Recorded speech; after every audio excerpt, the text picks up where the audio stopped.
You headed out of the Purple Palace in Monmurg, wondering how you had managed to agree to help Shepherd Hamandatorian, King of the Pirates, stop a local smuggling ring. Heading back into the Baytown area of the city, you soon located the decrepit hut where Hamandatorian's Kenku contact, Scrooth, lived in seeming poverty. Scrooth could only communicate via crow-like croaks and by perfectly mimicking the person conversing with him, but you managed to get him to show you the way to the smuggling ring via the city sewers. Descending into the sewers was like entering a hellscape of fetid disease and filth. You followed Scrooth's instructions and were ambushed by a Notiu, but found yourselves victorious, and at the entrance to what you presumed was the smuggler's lair.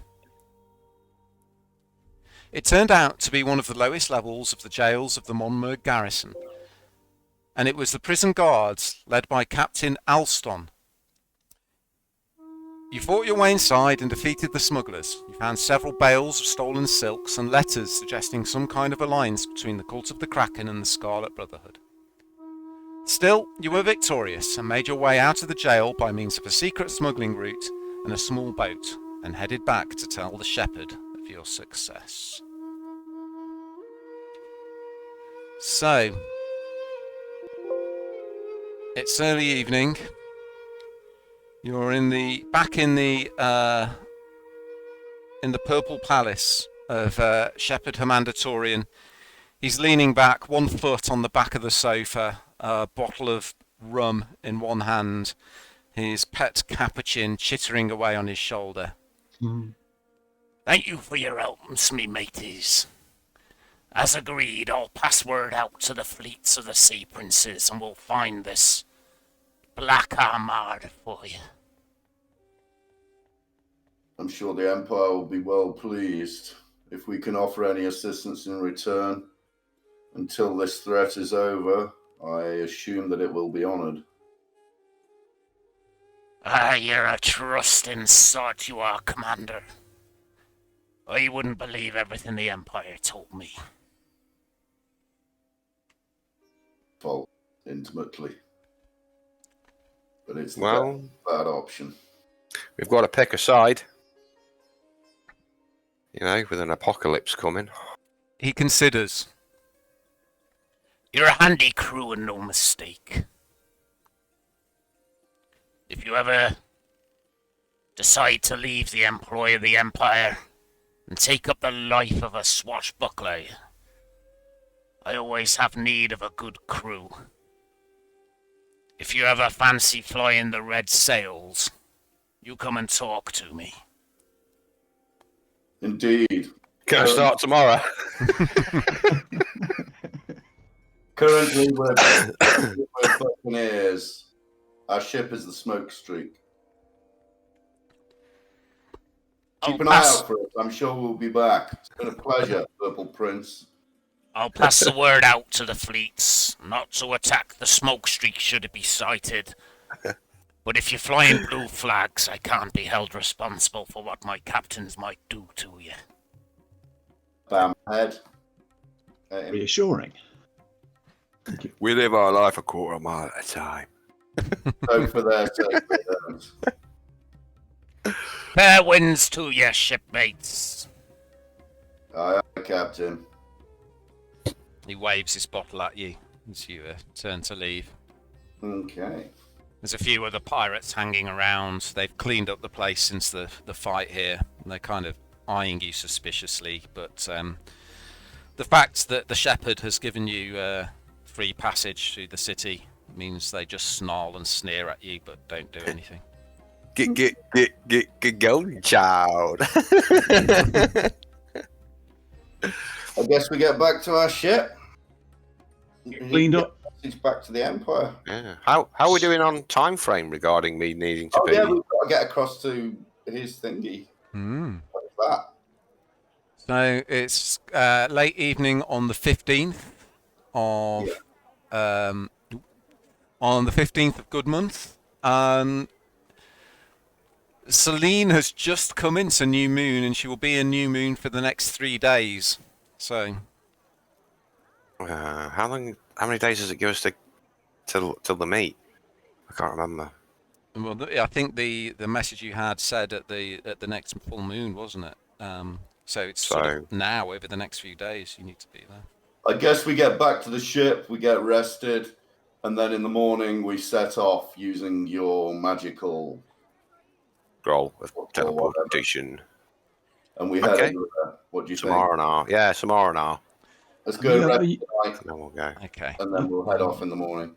Have you ever used this teleport before, Tiberius? Is it safe?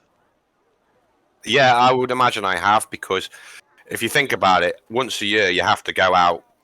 Yeah, this is your first time, then. Your first time. Yeah, it is for my guy. But I mean, if blood hunters are out and about all over the world fighting monsters, they haven't got time to be spending 2 months on a sailing ship to get back and then go out again. So I would imagine it's quite normal practice for you to teleport back. Yeah, you know that this is normal practice. That there's a teleportation circle in the town of Drakenham, which is sort of half a day's travel from Sandorn Keep, and they have an arrangement with the elders of Drakenham. Excellent. You can head there. Yeah, I'm the new boy. Okay, so you head back across Monmerg Bay, back towards Baytown. The Smokestreak is still there. It's getting dark by the time you get back, but Monmerg is a city that never sleeps. In fact, at night it's probably livelier than it is during the hot and fetid, sweaty days. Yeah. Well, head back to the ship. Announce ourselves as we walk up the gangplank so we don't get jumped.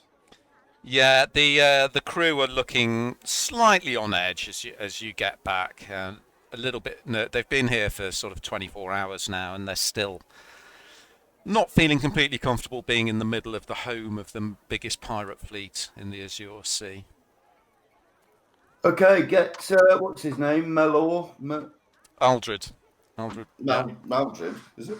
Aldred, isn't it? No, it begins with an M. Aldred Mollor. Maldred Mollor, that's it, Captain Mollor. We'll speak to him. Don't worry about Monmerg now, Captain. We've sought a parley with the Prince. We're protected.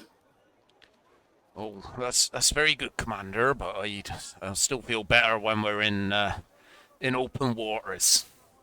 Well, I agree.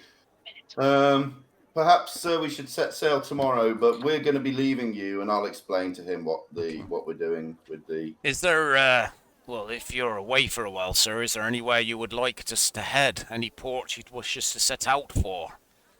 If you're headed over to Drakenham, I would suggest maybe Seaton or Saltmarsh. Maybe Redcliffe. How do we get back from Drakenham, Tiberius? What's the return journey like? Do you just name a destination and then? There's a place in Drakenham that we can use to get out. So Mollor takes you into his cabin and starts pulling some old maps down, which are rolled up, and eventually finds the one he's looking for. Oh, hold on, not that one. He unrolls a parchment map of the 2 minutes away of the Western Commonlands. He points one finger down at Drakenham, which is in the southwest corner of the map, on the edge of the Balnock Spine Mountains. Ooh. Well, sir, you could take the Draken route back to Seaton. We could meet you there, or at Redshore or Saltmarsh. What's Leggers Span like? Oh, we could certainly sail into the waters of Leggers Arm. As long as we were flying the blue flags of the Empire, we should be safe. It's Imperial territory.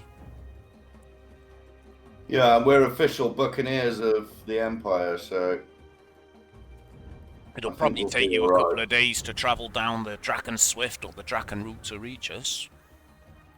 Yeah, that sounds like a plan. Maybe Redshore. We're not known there. Lay low in Redshore for a while, and we'll get back to you. Right then. Well, say goodbye before you leave in the morning, Commander, and then we'll head to Redshore. Is there any improvements or anything you wish us to do on the ship whilst Well, that's a you're good gone? point. It costs money. Let's have a look at what the improvements are. More guns. No, we need to do things like increase the strength of the hull, and we're going to be in battle at some point. Where's my Ship journal? upgrades. So, How much? What's our float? yeah, if you look on the party sheet on the cargo tab, which for some reason doesn't seem to be working. Ugh, what's going on? There we go. You can see what you've got in your chests. So at the moment you've got 475 gold each in your chests on the ship. 8, 12, 16. Not much, and some of the stuff is well expensive. Let's have a look at the list. We can do a lot. I mean, if we've got 475 each, if we put together 400 each, that's about 1600. Yeah, this And is we've got this is your 75. chests, not on. I mean, Here we stuff go. on your character Basic sheet is in addition to upgrades. this. Rename is 10 gold pieces. Sails and pennants 50. We've already had the sails and pennants. Hull colour is 20. More ballista is 15. Kraken spikes. Oak hull is 75 gold. Maybe we get an oak hull. Yeah, it's pimping this bitch. Why don't we go for one of the really top ticket ones? Seeing as we've got quite a lot of money. As you're kind of going through the logbook of the ship, Molor says, Commander, if you would like us to outfit the ship with some of the more advanced features, and redo the hull and so on, I suggest we head to Seaton instead. They have a dockyard there. Redshore won't have the equipment we need. Maybe hull and kraken spikes. Yeah, Kraken spikes that sound nasty. Oak hull and kraken spikes. That sounds pretty cool. Okay. How much does that We've not cost? got tier 2 yet, so we can't do anything tier 2. What about bilge pumps to stop us from sinking? Something like that. Let's just throw the book at it, mate. Open book, Yeah. wherever she needs. So we're going to go. Yeah. Okay, we're going to go spike chains, Okay. deck nets, Spike chains, yep. deck nets, Tech nets, yep. kraken spikes, Whatever makes you think you might be needing them. Yeah. rain catchers, Yeah. an oak hull, Yeah. and an extra ballista. Okay. That's it. We need to pimp her up a bit and lay some cash out. Okay, I'll sort this out later. We don't need to do it tonight. Malor looks at the list, nodding. I think this is all wise decisions, sirs. The oak hull will put us out of action for a week, though. We'll need to careen the ship. But if you're 2 or 3 days travel away anyway, plus doing whatever you've got to do. Yeah, I think the timing should work out. I've got something for cooking. But very quickly. Yeah, we're just grabbing our takeaway. Just sorting it out. Okay. Thank you, Angel Pie. We could upgrade the ship back whilst you're away from it. Yeah. We try our best, Commander. Right back. May I take the necessary funds from your chests whilst Yeah, you're gone? please do. Chuck a little extra in, something for the crew, for a bit of an shore leave. Take an extra 30 gold and have a nice meal and evening out with the crew. Aye, Seaton's a sailor town. They'll enjoy that. Well deserved R&R. Yeah, been working well, as have you, Captain. Okay. Take some well deserved. Is there anything you would like to do before you settle down for the night? Stitch up these sword Yes, cuts. but that's private. Sorry, what was that, Dave? Were you... Yeah, just. Calm down, fucking horny home. Okay, you settle down, feeling a little more secure in your bunks. You have a cleaning off all the muck and detritus of the sewers, which seem to get into every orifice. But you wake up Even up feeling my bum? refreshed and clean the following morning Especially at about 7 a.m.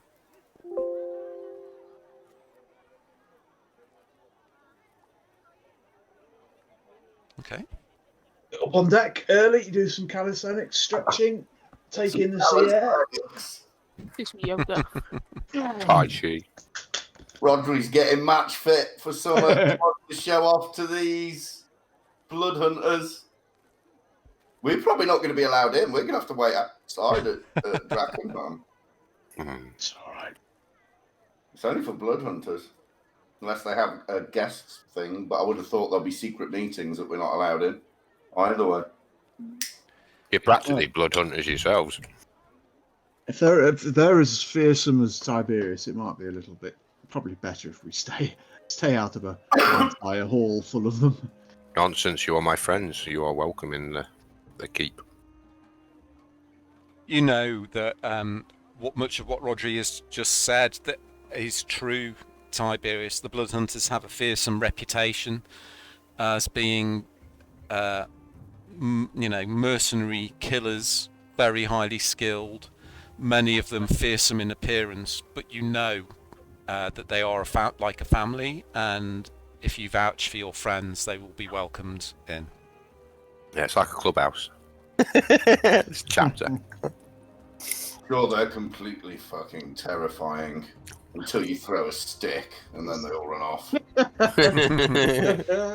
Like being surrounded by chihuahuas. Okay. I give Tiberius a goofy grin with my knocked out teeth. So you have a breakfast that has been prepared for you by Kira, and then you head up on deck, and Tiberius grabs a piece of chalk from Thakrana and begins to draw out a circle in the middle of the deck, referring to the scroll that came with the note addressed to him. The crew start to take interest and gather round, see what you're doing, as Tiberius carefully copies the design from the scroll onto the deck of the ship in chalk. After about 15 minutes, he stands back and looks down. You see a big chalk circle drawn on the deck with various runes drawn at the 8 points of the compass around the edge, and a complex design in the middle of the circle. Do you know what it is yet? Let's put some happy little trees in. Okay. You think it's ready? You think, as far as you're aware, you will just have to step into the circle and read the words off the scroll, Tiberius. Are you ready, friends? Yeah. Ready? Let's just travel to my home. Okay. You step into the circle, look around nervously. Some of the crew are joking and laughing and sort of taking the mickey a little bit. Tiberius unfurls the scroll and begins to read out the words in a language none of you understand. Tiberius doesn't understand it, but he just reads the words out phonetically off the scroll. And as you read them out, the words flare up briefly and then disappear from the parchment. At first it seems like nothing's happened, But then everything around you seems to go dim. The ship beneath you and your crewmates become translucent, like ghosts. Some of them are looking at you and pointing in an alarmed manner. There's a brief flash, and then everything goes dark. The first thing you notice is the cold. You're standing in a dark room, lit by guttering torches on high stone walls, but the air is frigid. And then you hear a familiar voice, Tiberius. Greewolf, you're good for nothing, short ass. Yeah, brother. And you turn round and you see the dwarven bloodhunter Malk Woodstone, who you met in Amber Cove, Oh yeah. leaning on his hammer. You made it, then. Yes. Please allow me to introduce my friends and comrades in arms. This is Kate. This is Atticus Baron, and this is Rodri Melwood. He bows with a flourish and It's good to see you all again. We met briefly in Amber Cove, lad. Nod and a smile. Well, we have been doing great work for the Empire. Come, Well, let's go get a drink in the Worm's Claw, and we can talk about the gathering of our family. Lead on, sir. he leads you out of the Hall of Elders. Let me just get a pin for the party on this map I'm about to share.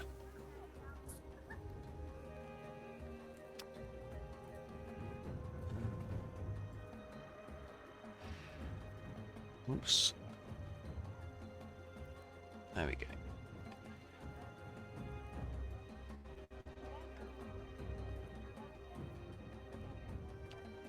Right, where are we? I think after all this time, Rich should be able to get my name right.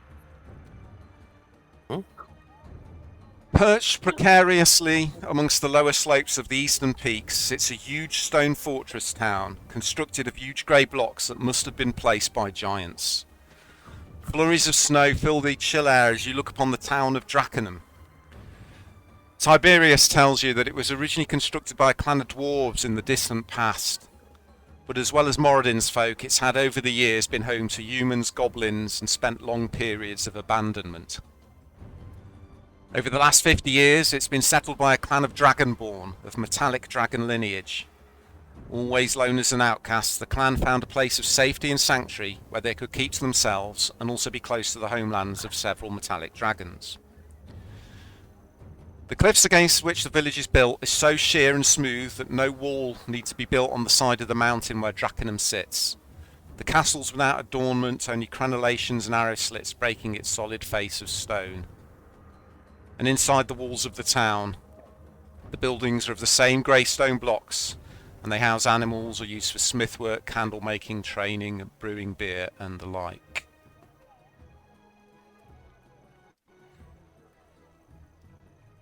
Oh, Well, wow. on the map, it's completely black for me, bro. Oh, sorry, I do apologise. Let me Oh. fix that.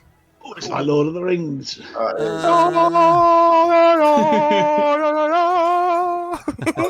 How about now? Yeah, it's that. Thank you. It's a lovely picture.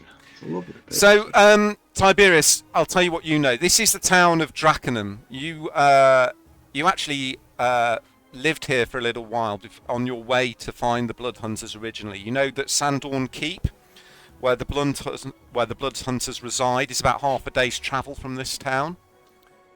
And you know that whilst this is the home of the Dragonborn, travellers are free to visit up to a point. They allow adventurers and caravans to make camp within their walls. But they generally forbid access to the Hall of the Elders where you are now. Okay. The Hall of the Elders actually is rumoured to contain a passage to the Underdark. It's a rumour that the Dragonborn themselves have neither confirmed nor denied. You also know that the town is protected by an elite armed force called the Draken Wardens. But as a member of the Blood Hunters, you are quite well respected here. And you also know the proprietor of the Worm's Claw Tavern, a dragonborn called Ilkix. Ah. Well, that is. So, shall we go and take the chill off us, my friends? Yes. Let's head to the drink and be Worm's merry. Claw. He leads you through the Hall of the Elders. You see several tall dragonborn of various colours, some silver, some gold with golden sheens to their scales. Wearing white robes, they nod at you respectfully as you pass quietly through the hall and through the great gates and into the main town. You head down into the town. As you pass this building on the right, Malk points out to you all. That's the school of affray there, where they train a lot of the young dragonborn in the martial and monkish arts. You can hear the clash of steel on steel echoing through the village behind the walls of the building. I just accidentally closed them up, didn't I? Thank you. Take him to the dungeons. Continues to lead you round to this building here. It's an austere stone establishment, and Tiberius, you know it's the only place outsiders are permitted to stay whilst in Drakenham. You walk in, and you see the fattest and most ebulliently dressed dragonborn you have ever seen, with fine golden scales, two golden horns sweeping back off the top of his head, and he is dressed in the most expensive and lavish silks. He carries a cane with a blue orb at the end. You know this is the proprietor of the tavern, Ilkix. Ooh. Cool. He looks over at you. I'll hold my arms out with a warm embrace because I haven't seen him for a while. Grey Wolf, it's good to see you, young pup. And in the company of Malk, still hanging out with this troublemaker, are you? Well, haven't you heard? We're all troublemakers. Yes, I have first-hand experience of that. I remember in your younger years when you broke my window at the front of the building. Sorry. Bring your friends in, I'll get you something to eat and drink.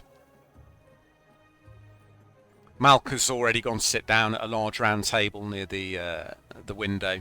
There's not that many people in here, there's just 2 or 3, and they're all dragonborn, and they kind of look over at you, but keep to themselves. Most of them are dressed in functional clothing.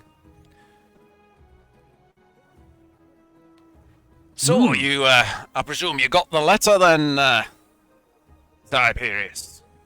Yes, we are here. I received the communication. Did you notice anything despite- strange about it? Can't say I did, to be honest. I guess it's your first time, isn't it? Yes. Did your note say that attendance was mandatory? Yes. Aye, mine did too. That's most unusual, let me tell you. Why? Do we normally not have to attend? It's frowned upon, but it's not essential. The Dragonborn's the Bloodhunter's duties often keep them away at the time of our gathering. Excuse me. Well, I mean, I was gonna come anyway, because I did have a premonition of something. Can't really explain it, but it was something casting a shadow over the keep. Something huge, something flying over the keep, foreboding. So, Malk nods. Aye, these are Something's- dark times, Tiberius. I heard Slark-Lethal has attacked another Imperial ship and sunk it. yes, we've had several runs in with the beast. And encountered many others. I look forward to hearing your reports when we get to the keep.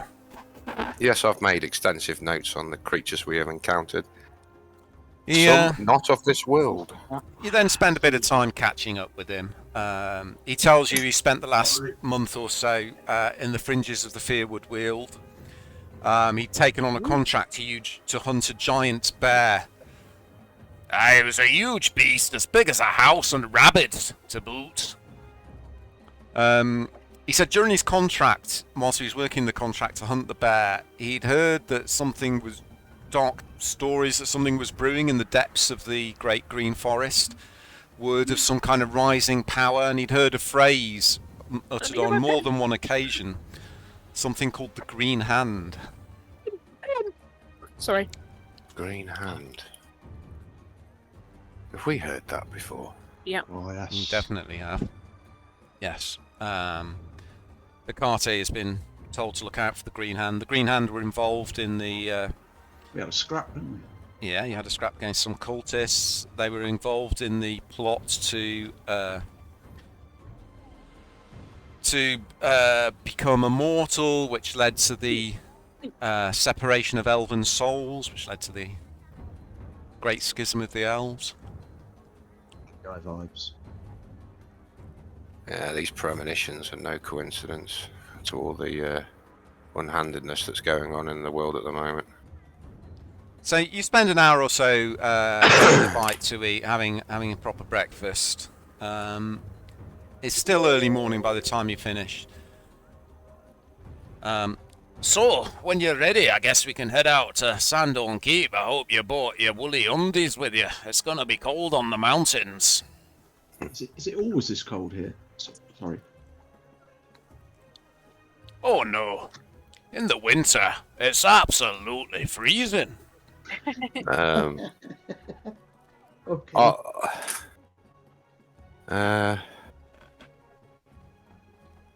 I'll just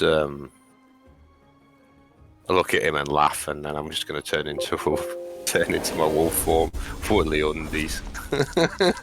You hear a tutting from behind you, and you look around, see Ilkix stroking his beard with a shake of his head.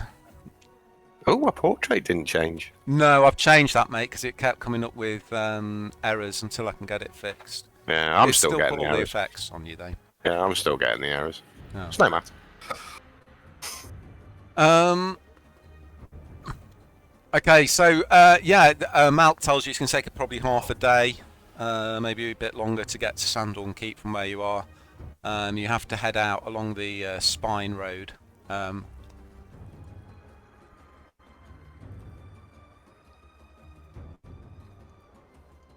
What order is Atticus is quite noticeably taking more of a back seat with it being Tiberius's area. what orders Woodstone with?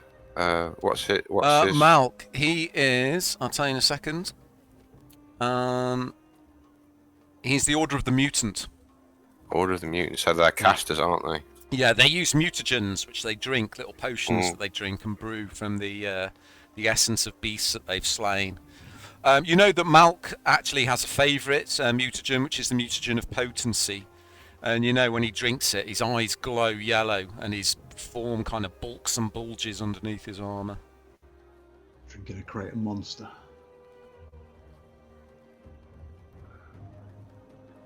Right. That's Okay. Lead on. is it a journey made by foot? This. It is, yes. Yeah. You head out of the Worm's Claw back into the softly drifting snow and start to head to the south side of the village, where a narrow path leads out and winds its way up the side of the mountains of the Balnock Spine that loom over the settlement.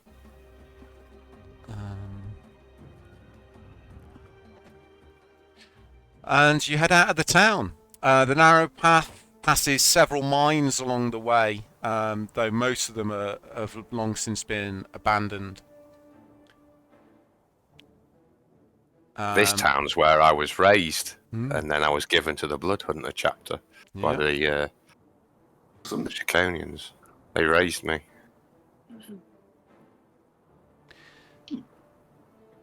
The weather's cold, the wind chill seems to find its way through the most tightly wrapped cloak. And conversation soon dies down as you concentrate on putting one foot in front of the other and being sure of your footsteps as the ground beneath is slippy. And in several places there's a completely sheer drop off the side of the mountain. Flies back. It is. Uh, What's the Let me fly? kill the fly. What's the Okay. Where's that from? You've not heard it before. You carry on. You take a short break, tucked up against a cliff edge, to try and get as much shelter from the wind and rain as you can. But the morning is a dreary trudge along narrow winding paths, always leading up higher and higher into the edge of the huge mountain range. In the late morning, the wind really picks up and begins to gather strength. Flurries of snow batter into you and reduce your vision significantly, which doesn't help with navigating the spine road, which has by now become a narrow track pushed right up against the huge cliff with a precipitous drop off to the side. I wouldn't give her a fireball right now. As you're carefully inching your way up the path, there's a sudden strong gust of wind. I would like everybody to make a dexterity saving throw, please. Yeah, I'll need a bio at earliest convenience, please. Now. Yeah, you can go now, mate. Well, Well,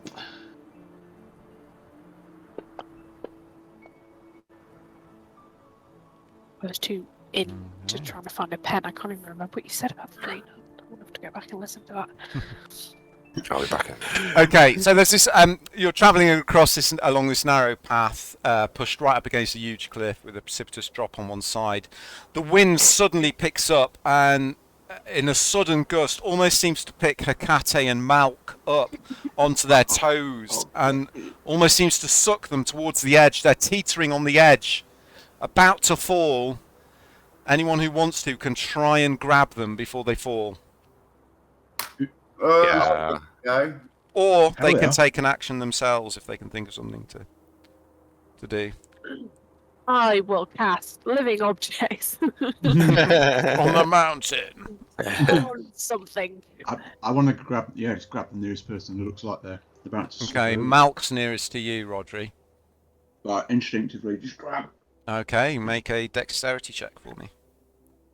I knew wearing a cape would be an occupational hazard. Oh, wow. He goes sliding across. He plants his feet, but the ground is so icy that he just slides, blown by the wind. You manage to grab hold of him, grab one of the spikes on the shoulders of his armour, and he turns and looks and nods in thanks to you. Meanwhile, Hecate is herself sliding, No, go with me. picked up Absolute like fun. almost like a kite in her robes by the wind. Atticus or Tiberius can try and grab her if they wish. Vibrated bastard. I can try and do it.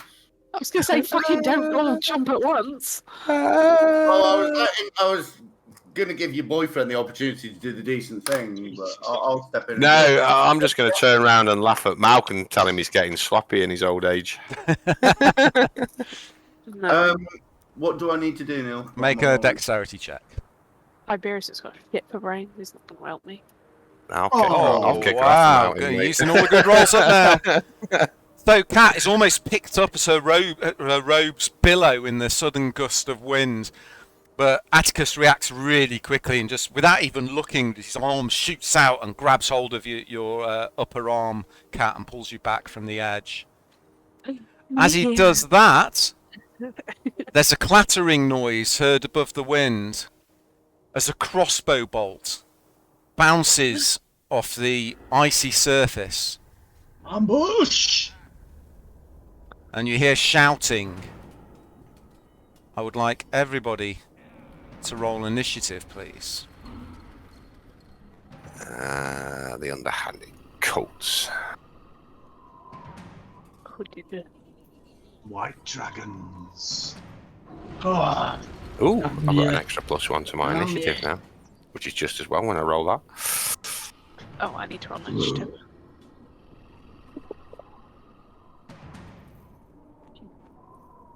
Okay.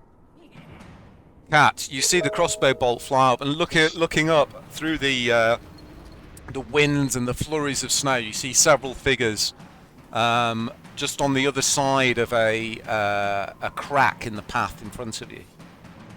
There's a break where it's fallen away into the chasm below, roughly 10 feet across. Oh. Well, fireball it is. Oh, good God. Just close my Oh, mountain Right, comes down. hold on, I'll just tell you. Is fireball a ranged attack? It's not, is it? It is. All ranged attacks are going to be made with disadvantage because of the wind in this combat, I'm afraid. That's fine. Good go your way, good go mine. Yeah. Oh, this away. Oh, I've So where are you planting the fireball? Oh shoot. Over on the other cliff face. Is it 30 feet or 20 feet? It is a 20-foot radius sphere. Oh, nice. That'll Okay. be, yeah. Yeah, if you want to target them all. Surely.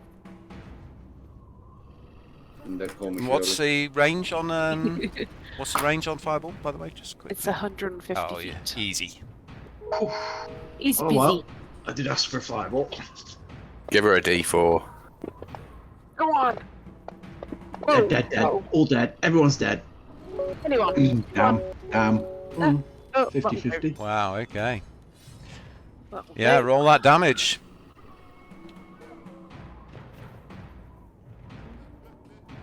Whoop. Sorry, I didn't mean to do it twice. I got excited. Oh, hold on. He's done it. I need to go back and calculate all You this gotta take now. 31 damage off everyone. I'm so sorry, I got excited and It won't be 31 damage because some of it's halved. it lagged a little bit, so I pressed So the it first again. one was 22 damage against them all. I mean, you can go for the second. How do I call this? I'm so sorry. Just reset it. So, okay. I can roll again if it's easier. No, hold on. I did one, I did two, I did three. So the three of them do just erupt into flame, Make it work for for it. sure. The three weaklings. Right, hooded cultist 1 and 2. Veteran cultist, where are they? He takes half, so he takes 11, and then he took how much off the other one? 31, 40. Ooh, that's Yeah, oh my god. So he basically took 11. And veteran cultist 2 took 22. And the white dragon took fire versus a white round. 22 also. Okay. So this bead of bright light shoots across unerringly, unaffected by the howling winds, and then explodes into a huge ball of flame. You hear shouts and screams over the wind, and as the ball of flame disappears, you see several bodies lying on the other side. What can I say? I was angry and no one tried to save me. That's me, thank you. See what I mean, Atticus? You should have just let it go. Let me whip you around the Fuck ear. the bitch. Malk looks over his shoulder at you, Cat. Aye, that's right. Light 'em up, girl. And then he runs and leaps across. Let me just check what his strength is. Make sure he can make it. He just falls to his death. And there. to toss it off. As he does so, he's unshouldering a crossbow, which he is going to shoot at that guy there at disadvantage. Ouch. Oh crap! Can't do that. Sorry.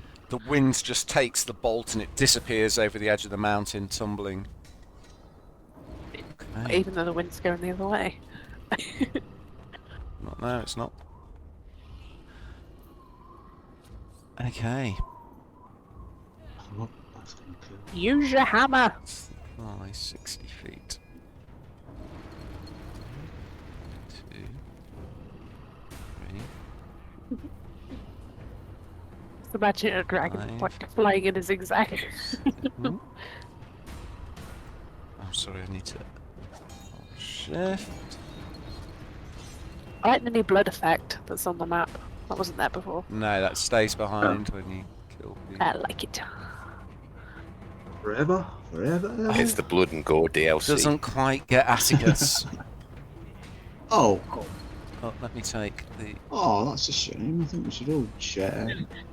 It's just Share the pushes you pain. forward. Right. So Yeah, I think Tiberius he's in, though. He's definitely in. and Rodri. Pushes He's you definitely forward. in. He's in. He's in the arc. He's definitely in. He's not In the arc. He's not in the arc.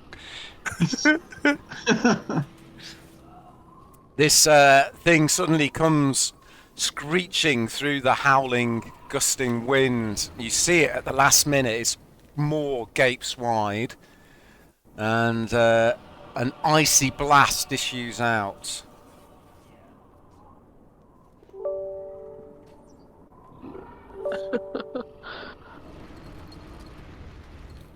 Oh,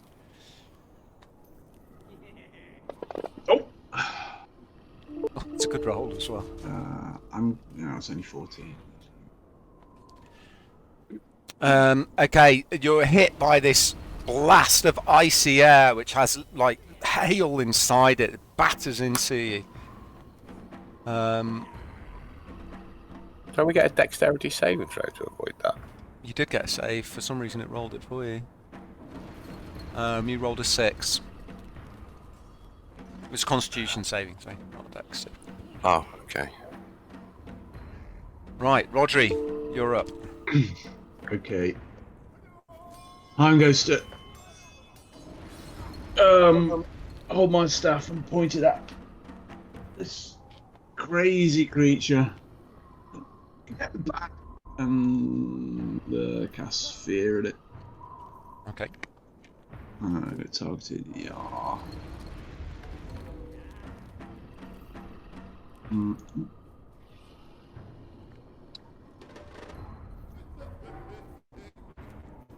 Not popped up.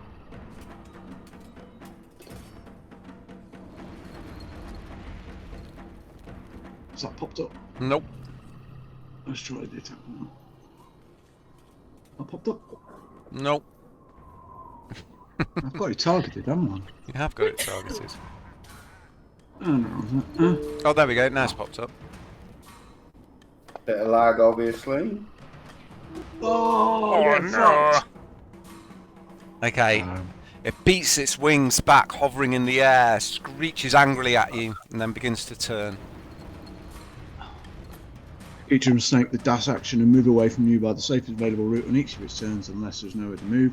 If the creature ends its turn on a location where it doesn't have line of sight to you, the creature can make a wisdom saving throw, and then it ends. Concentration. I gotta put that concentration on me, and there is no effect. Oh, I just drag the effect onto the dragon, do I? I think so, yeah. And then that will pop. Yeah, I'll pop the Yeah. concentration. So he can still be damaged and it doesn't break the spell. Okay. It's gonna just, I don't know. Atticus. Sorry, Rodri, are you moving? Or... No. Okay. Yes. I'll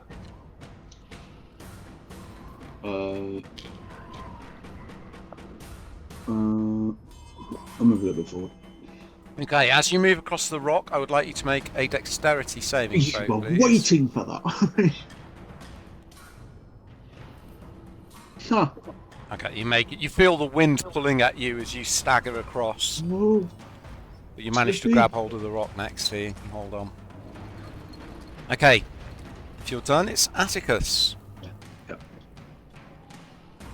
Roger that. I'm going to take a dash action. Mm-hmm. Is that a gap between us and Malk? Yes, it's 10-foot gap. There's a collapse. Yeah. Well, I'm going to move to there. Okay. I'm going to jump 10 foot across. Yeah. What do I have to roll for the jump? Nothing. You can jump across, but I will ask you to make a dexterity saving throw because you're moving. Roger that. Dex save. Dex save. Oh dear. Okay. A failure means you end up 5 feet closer to the edge than you planned. So you're right on the edge.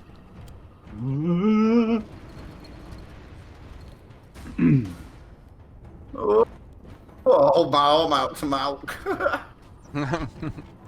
Matt's not paying you any attention. He's just glaring and charging. I try and scrabble up. Yeah, you don't fall this round, but you're right on the edge. Okay, so that's 10. I've got another 25 to go. Mm-hmm. No, 20 to go. So I'm going to move to that. Okay. That's my go. Oh no, it's not. Oh, I took a dash action. That's me done. Okay. Okay, this guy is going to move to here. He's going to make a dexterity saving throw. Okay, he makes it. And he's going to target Atticus. He draws a long sword in one hand and a short sword in his other as he charges in towards you, Atticus. I just give him a grin. Your toothless grin puts him off his attack. But he gets you with the short sword. Okay, and the other one is also going to run up to you and make a dexterity saving throw. Me? No, the guy who's moving, he also makes it. I have bad decks. Roger that, that.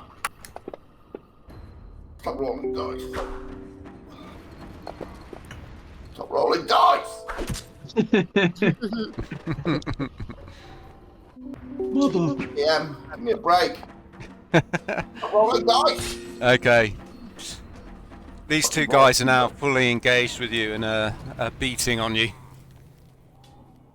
As you stagger forwards through the snow and the cold. Tiberius. Okay, I'm going to move in. Okay. As you're moving, can you make a dexterity saving throw, please?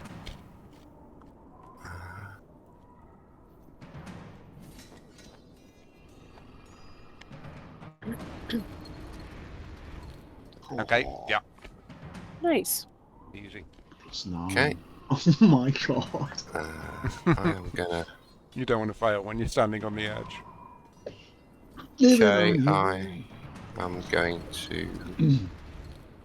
Where's my normal unarmed strike? Unarmed strike light, unarmed strike transformed, there it is. I'll try and hit the creature. Oh god. Is that miss? And so it begins. Yeah, here we go. Tiberius's aura misses.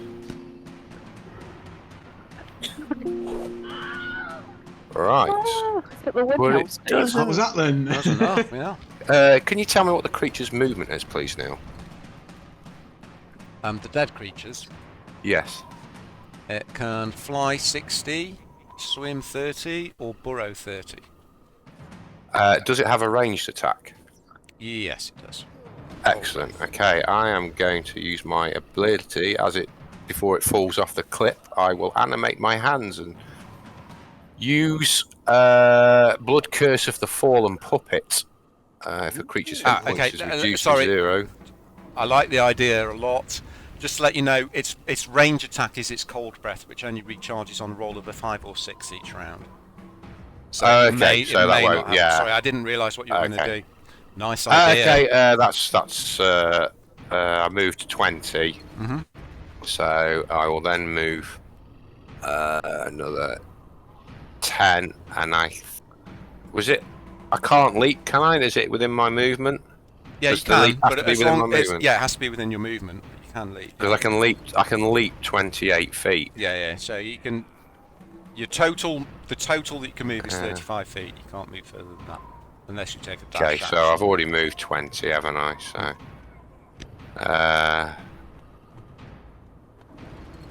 I need to move. Do I need to move 10 before I leap? If you're making a long jump, but I'm not sure you even need to make a long jump with your new ability, do you? My feral leap? No, I just kind of do it. Yeah, I'll just move to there then. Okay. That's me. Done. Damn, I was going to animate it and get it to fucking Yeah, breathe on sounds the good. tortoise. Well, you could, but it's only a 1 in 3 chance it would have its range attack. That's the only. Nice idea, though. Right. Yeah, I've never used it. I've had it for several levels and I've never used it yet. Oh, Cat. nice idea. I'm gonna move. It's almost inspiring. Here. I'm not going to do an inspiration point. Okay. Is that your deck save? Yes, you make it. Okay, this time you're prepared. You're not going to get caught off guard again, and you move into the wind. Yeah. And I will use magic missile on the cultist one, please. Okay. Yeah, it's not a to hit roll, so. no 3. There we go. So it's 3 missiles. There we go. I did it. Okay. Terrible, but I did it. Balls of energy arc out over the gap again, seemingly completely unaffected by the wind. Okay. Anything else, Cat? No, that's me. Thank you. Who's unaffected by the wind or the missiles? The magic missiles. Yeah, because I didn't roll to hit. So basically, ranged attacks have disadvantage, but it's not a ranged attack. The magic missile. So it Okay. hits.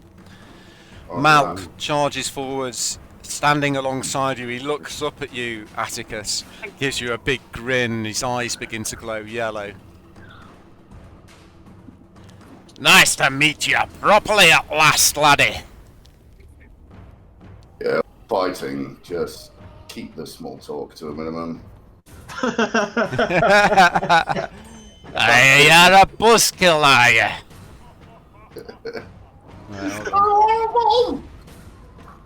Okay. Okay. Go on, Malk. Let's keep this Get out of professional, this. please. You show him, Xanaknob. And he swings his hammer with great strength at the veteran cultist. He makes 2 attacks. First one misses. And the second one misses. You see what happens if I can't wisecrack? Too long sat up in that keep. Rodri. Eldritch Blast. It's a ranged spell attack, so is that going to be at disadvantage? Yeah, it's a disadvantage, yeah. Okay, click disadvantage. Click the dis button. Oh, it's attacking. Attack button. Oh, wow. Hit. 2 19s. Second one. Oh Hits. my god. First damage Charisma. is... Oh, I haven't fucking got him fucking targeted, have I? Yes, I have. So why isn't the damage button working? Go. Yep. 1. Oh, it's 2. Kind of low. I'm going to push him back 20. Which one was it? You were number 2. The one opposite. Back Sorry. 20 in a straight Yeah. line, isn't it? So Yeah. So we'll have to make the dex check. you so will we're not make the following dex his check. ass. Yeah. If he moves, if he runs. Yeah. Okay. Okay, these bolts of energy come flashing behind you, Atticus. Malk looks around a little shocked, but you're used to this now as you're fighting. And knocks the veteran cultist away from you. I just hang my head. Suppose I'll have a fucking hike then. Okay, are you done, Rodri? Yeah, I'm done. Okay. Atticus, you're up. Okay. I make sure not to get in this guy's range. Mm-hmm. I'm moving. You're already in his range. You're What, already in guy cultist one's range. 5 Will foot. he'll get a He thing on gets me, an will he? attack of opportunity, yeah, if you're moving past. Yeah. Alright, and cancel my move. Let's cancel that. I'm just going to attack him then. With me 3 sword attacks.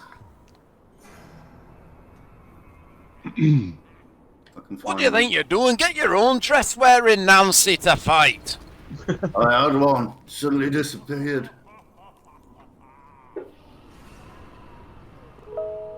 He obviously had a look at my face.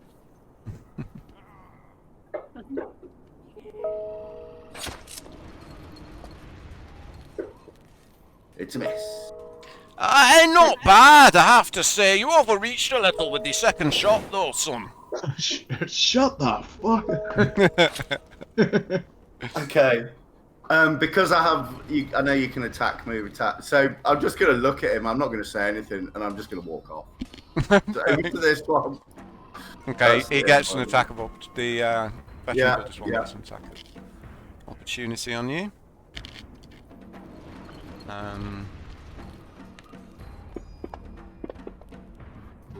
Which hits.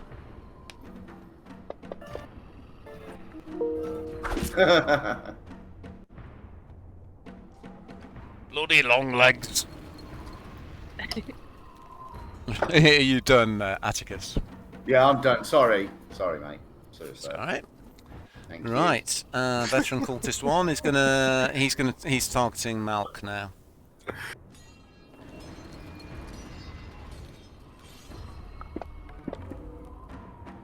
I'm not a fucking dog, I'm a wolf. But what's this? You see sparks as the swords hit against Malk's armour. Hang on. Like sticking your head out a car window.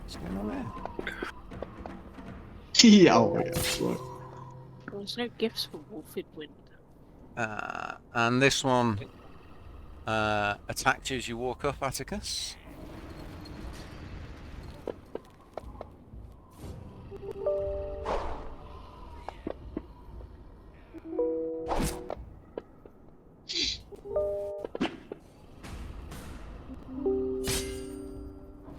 Okay, gets a couple of good hits in as you're staggering through the wind. Fucking idiot. Tiberius. Ooh. I wasn't expecting another go. Mostly the team's slacking. Okay, I will leap Feral leap across, yeah. to here. Okay. I'll have to... Yeah. And I've got another 10 feet. Okay, I'll and move to can you that. make a dexterity check, please? I can. I'm just gonna keep pushing that guy back. Okay. Fetch. Ninja. It's good to be fighting at your side again, lad. This isn't a fight. But it'll keep off the chill.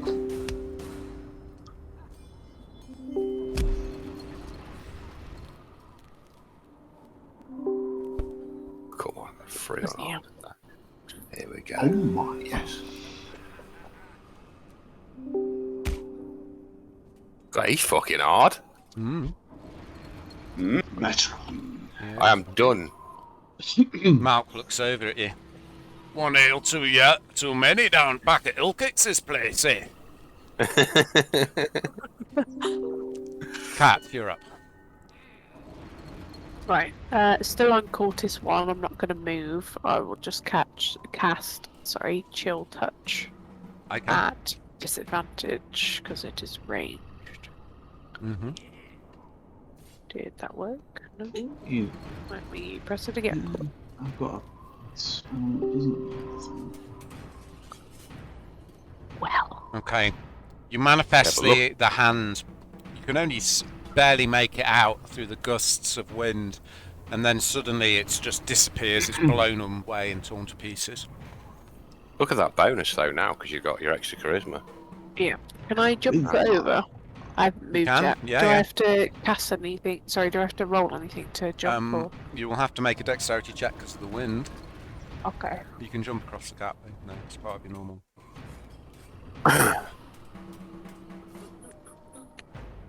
You'd like to make a A dex dexterity save or a check? dex check? Dex save, sorry.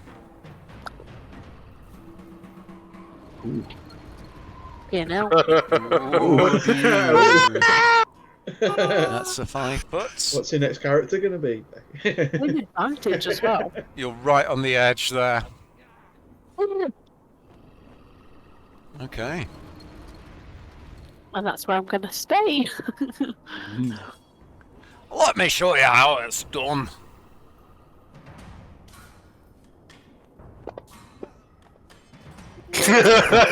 How did I know that was going to happen?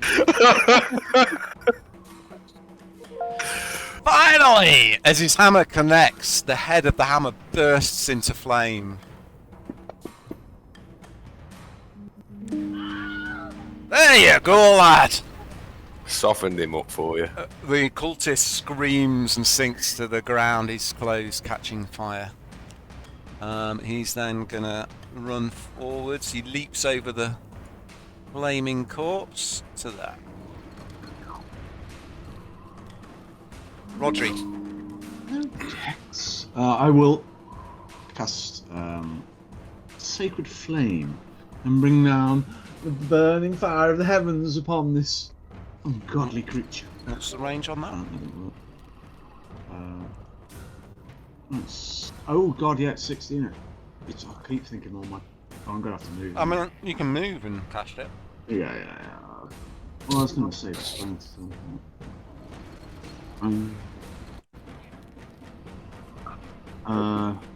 I'll screw it then. Yeah.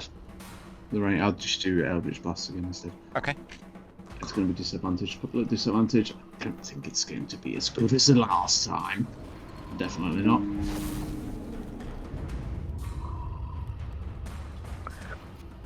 Definitely not.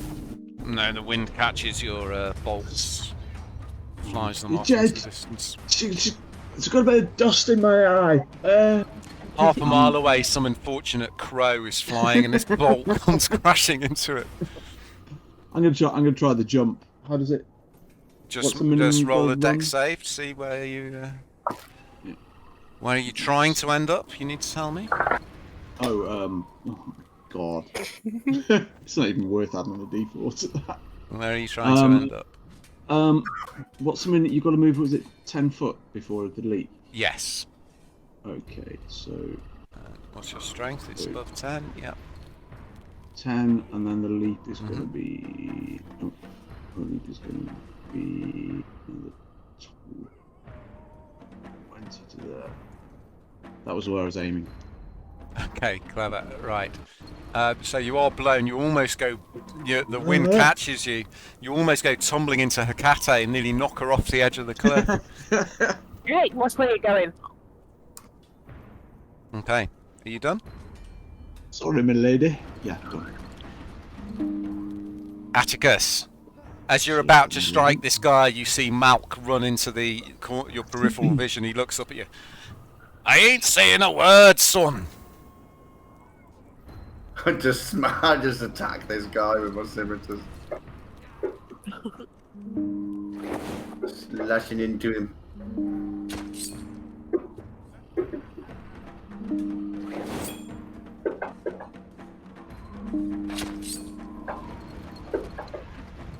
Oh, Yes. That's me. Okay. Malk's leaning on the head of his hammer, kind of nodding approvingly, watching you. as you fight. I do give him a nod. I give him a brief nod and then back to the fight. And the cultist Okay, I'm is- going to just have to mute my mic and headphones for a second. I've got Okay. a call something Okay. about Mother's Day.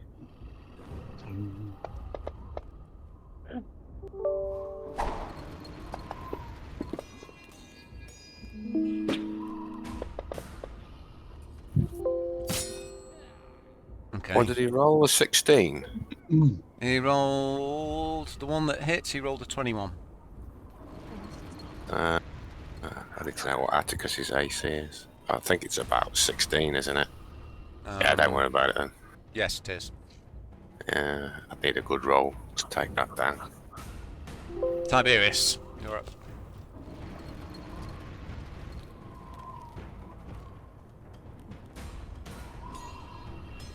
Can you make a dexterity saving throw as you're moving, please? Okay. Everyone's been in the 20s. I've saved one for you, son. You're not my armor. La la la la la la la. Good God.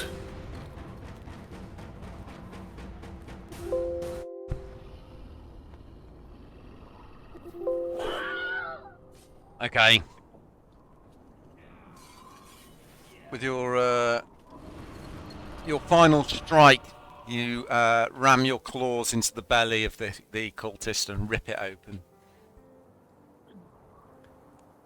He falls to the ground. Malk looks up. Is everybody okay? Yeah. A little scratched, but Bit windswept, but I've been better. Big hold. What you the did hell were 198 these- damage during that combat.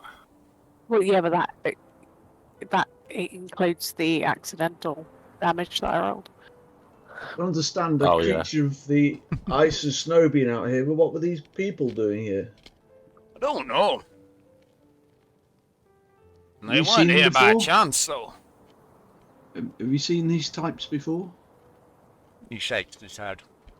Starts prodding at one of them with his foot. I'll go over to one of the bodies of the Mm-hmm. veteran cultists. Yeah. And I'll look, see if he's got any personal effects, wallet, phone. The only thing you find on him is a rolled up piece of parchment. Aha! Pull it out. What on earth? Is this? Oh. Oh. Good lord. Do not allow the Bloodhunters to reach the keep before our attack. I'm back. Sorry about Right? We want them weak before the assault. Take the wormling with you and leave their bones on the mountain for the hand and he who is to come, and the glory of the Dream Eater. Oh God, that was that foreboding premonition I had. that. Oh. Oh, good God. We want them week before the assault. We've got to get there as quickly as possible. They're the only bones that are on this mountain. I'm going to take one of the cultist heads as to take back to the Bloodhunters. Okay. We need Okay, to you get rolling. dust yourselves off, you make sure you're all okay, and you continue pressing on through the cold and the howling wind. Atticus. In fact, Neil, Mhm. sorry, Dave, sorry. Atticus, that if you don't, I've seen frostbite take people's fingers. I don't know why I'm talking like the dwarf. I've seen frostbite takes people's fingers. You want me to have a look at them? And use my medical as long kit? as you can do it whilst we walk. We've got to get up there. Okay. I take my medicine. See if I can We've apply already some started. salves to Atticus's frozen extremities. Don't know if that passed the medicine roll. Lord did. Tank. Yeah, it did. Right, You can use a... I can use a hit dice. You I? can. Thank you. Thank you. I nod a thank you at Rodri.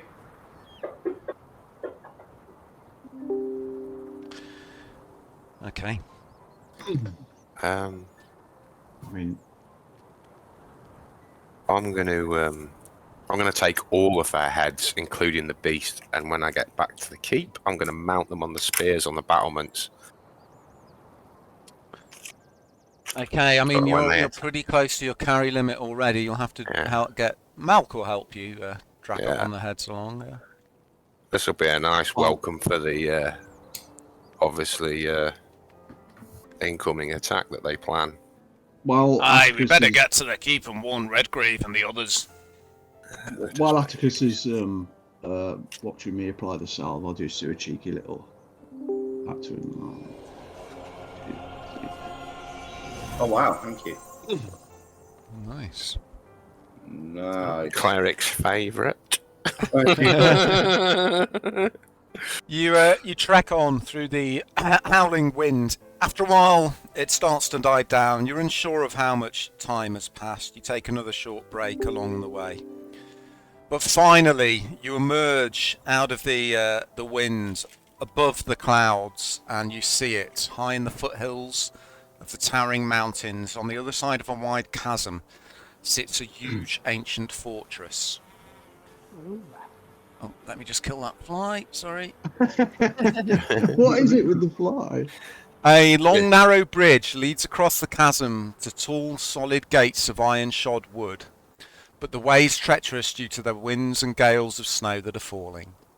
The keep before you may be ancient, seemingly carved from the very rock of the mountains, but there are flickers of welcoming torchlight that you can see within. This is the way. Now, Tiberius, you know the following about Sandorn Keep. You know that this old keep was originally built by the ancient dwarves, but was repurposed by the blood hunters around 400 or 500 years ago as a place to rest, train, and catch up with each other. You also know that according to the myths about the blood hunters, this place was founded by Sir Skowron Boonstrike. He was the first recognised blood hunter, and he emerged in the early days of the Cerulean Empire, when much of the imperial territory was still wilderness. It was Much Sir history. Skowron that brought the first blood hunters here to train and sign a contract of brotherhood, but what eventually happened to him has not been recorded. With that, if you want, we can take a 2-minute break, because I need to nip AFK for a minute. Roger that. Okay. All right, I will be back in a couple of minutes. See you in a couple of minutes, GM. Goodbye. Au revoir. Arrivederci. Rocky precipice once more. Auf Wiedersehen. A biento. I'm just going to sit here on the rocky outcropping, eating a pork scratching. Oh, so you've got Atticus. A pork scratching. You care to share? Yeah, you can have some if you want. It's roasted pig skin. Oh. We haven't had any. Really hurts my fucked up teeth. I think I'll just stick to my flapjack. But thank you. What is this flapping of the jack you speak of? What is this flapping of my jack? I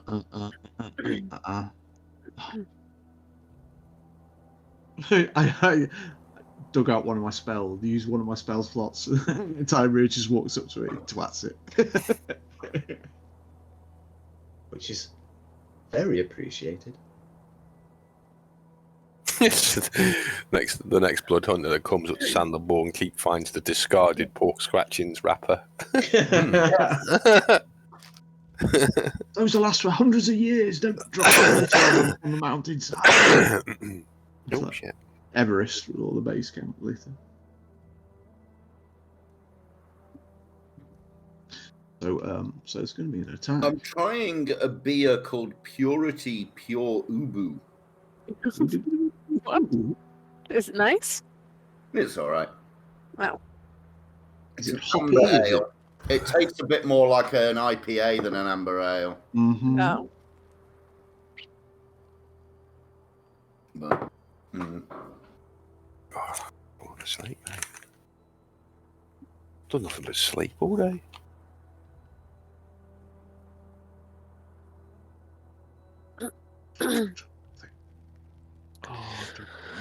What a god.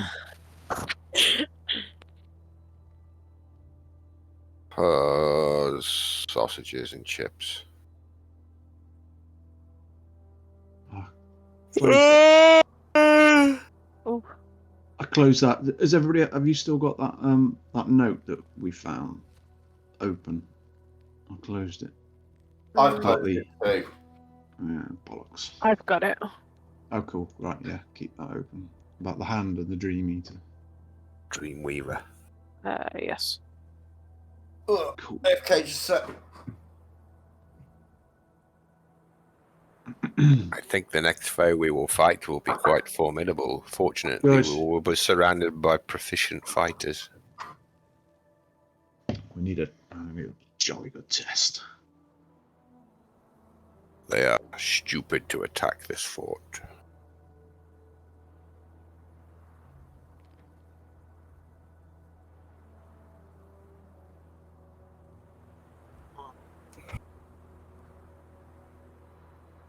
Yeah, it's like a miniature Captain America, my guy with his shield. A cross between Wolverine and Captain America.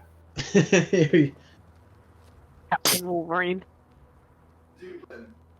If Captain America and Wolverine had a child, It would. A homosexual couple. it was very short. Both fine specimens of men. Mm-hmm.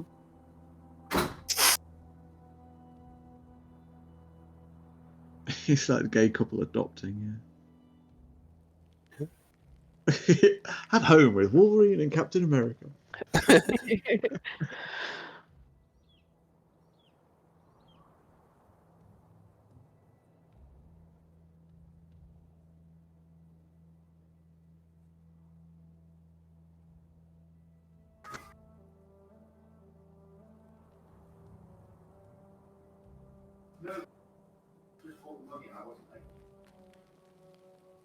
It's got to be the Green Hand.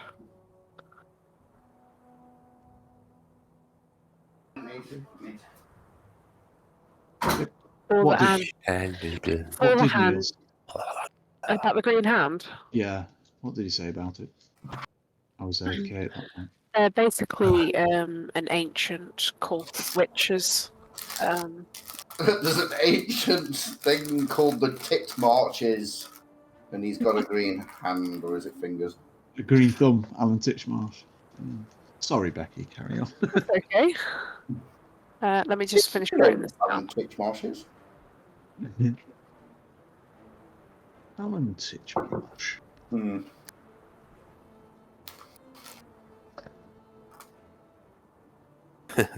Loads of middle-aged women go crazy for him. Seems like a couple of the storylines might be converging. Yeah, And Tiberius is. Mm. it seems so.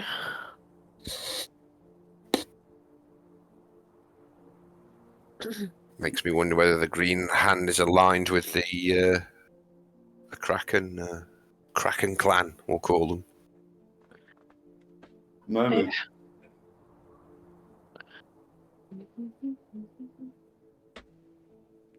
May have more allies than we think. Mm. Sorry about that.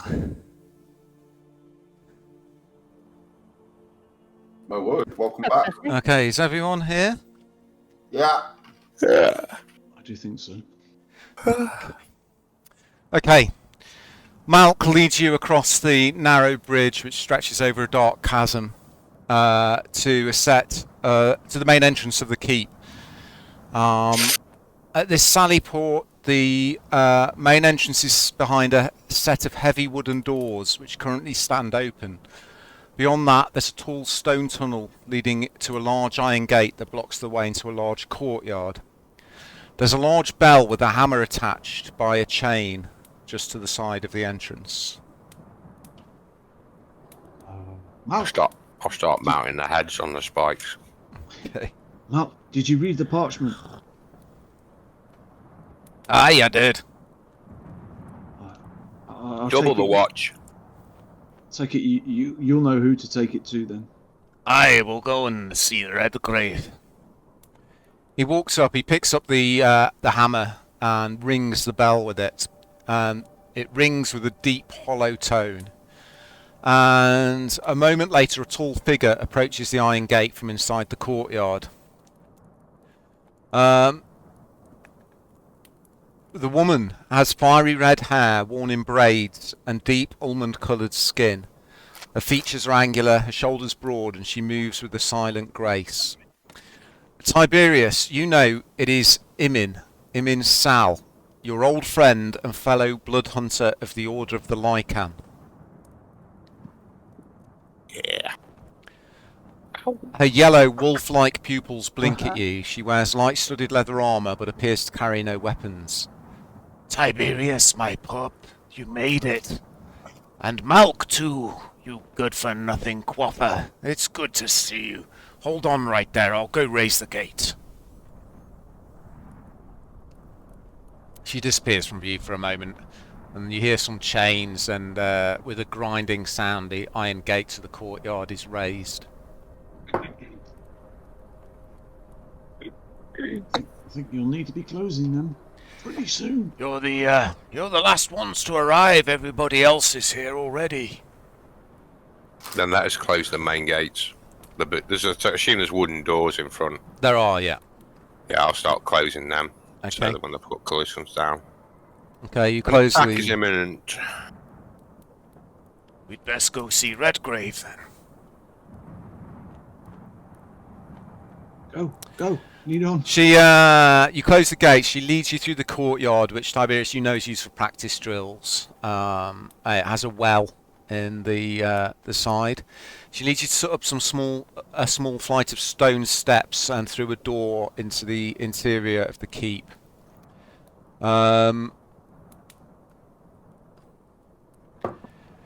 She leads you round a corner to some huge double doors at the end of the passageway, and Imin swings them open, and as she does, a huge wave of warmth and light washes over you. Ow. There's a huge fireplace roaring with light that warms this large circular chamber with a vaulted ceiling. There's a long table at the northern end and many smaller tables and chairs scattered around the rest of the room. The walls are decorated with 4 huge tapestries, each detailing one of the orders of blood hunters: Mutant, Lycan, Ghost Slayer, and Profane Soul. Goat Slayer? Ghost Slayer. The Order of the Goat Slayer disappeared 350 years ago after an incident that has been stricken from all the blood hunter records. It wasn't a popular choice. Above the fireplace is a large portrait of an old man dressed in dark blue robes and a white beard. Malk walks straight over to the portrait and bows before it. You know that it's a portrait of Sir Scouran Boonstrike, the founder of the Blood Hunter Order. That's what the painting looks like. Ooh. As you look up at the painting, everybody make a perception check.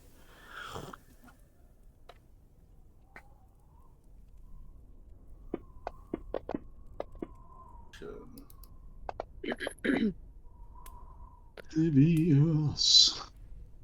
You shall not pass. Okay, everybody apart from Rodri, who is looking uncomfortably at the other people in the room, who I'll describe in a minute, and you'll see why he was looking uncomfortably at them. There's a strange pang of recognition as you look at the painting of this old man. This painting that's hundreds of years old, you can tell. But you swear he looks strangely familiar. Vampire. He's not that druid guy we met, is he? Druid. That mad old druid that we dropped off. Oh, Alwanos. Yeah. Well, I can show you a picture of Alwanos if you think they look the same. What about the ancient guy in the grove that we went to see? That's what Alwanos Alwanos looks like. Yeah, okay, it's not him. What about the guy in the grove that we dropped the kid off with? The Grand Druid. That's not the Grand Druid. Where have we It might seen this be. guy then? It might be the Grand Druid. I don't know. That was the Grand Druid. I would have That's right. recognised him anyway if I'd have fucking seen him, surely. Well, I can't repeat what I said because I'm paying absolutely no attention. Audrey, look at this painting. Sitting around the chamber are several other figures, all of them imposing in different ways. At the long table sit two figures. One is an elderly man with a bald head on which are drawn runic lines in blue woad ink. He wears yellow robes and has a chain of large blue pearls around his neck. From the way he tilts his head at the sound of you entering the room, it's immediately obvious to you all that he's completely blind. Tiberius, you know this is Redgrave, and he is the leader of the Blood Hunters. Nicknamed BB, Blind Baldy. Tiberius. Redgrave. You have arrived at last, young pup. It is good that you are here. Tomorrow morning we will begin. Chatting quietly with the old man is a figure you have not seen the like of before in all your travels. He is huge, over 8 feet tall, and his skin is so dark it's almost jet. He has a long white moustache braided neatly and wears heavy dark armour. Leaning next to him on against the table is a sword that's over 6 feet in length. His most striking feature, however, are his eyes, blood red with no pupils. Ooh. Tiberius, you know that this is Vermish of the Order of the Profane Soul. Not scary at all. He looks cool. Vermish looks over at you, Tiberius. It's good to see you again, little one. I have had many interesting travels that I will gladly share with you once we establish the imminent impending attack of doom that's coming this way. Let me describe the other blood hunters that are here.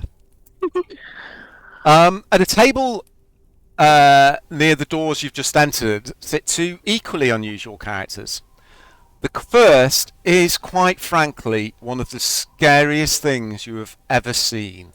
A huge female lizard folk with extended mutated jaws and a green crest down her spine.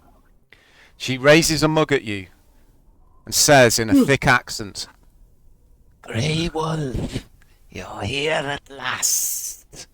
We started the ale without you. you know that this is Lassith, the lizard folk member of the Order of the Mutant. Bet you got off with her. Sitting with her is a sullen-faced man in black robes. That's a... Fucking hell, okay. He says that. Sorry, what was that, Atticus? I didn't catch that.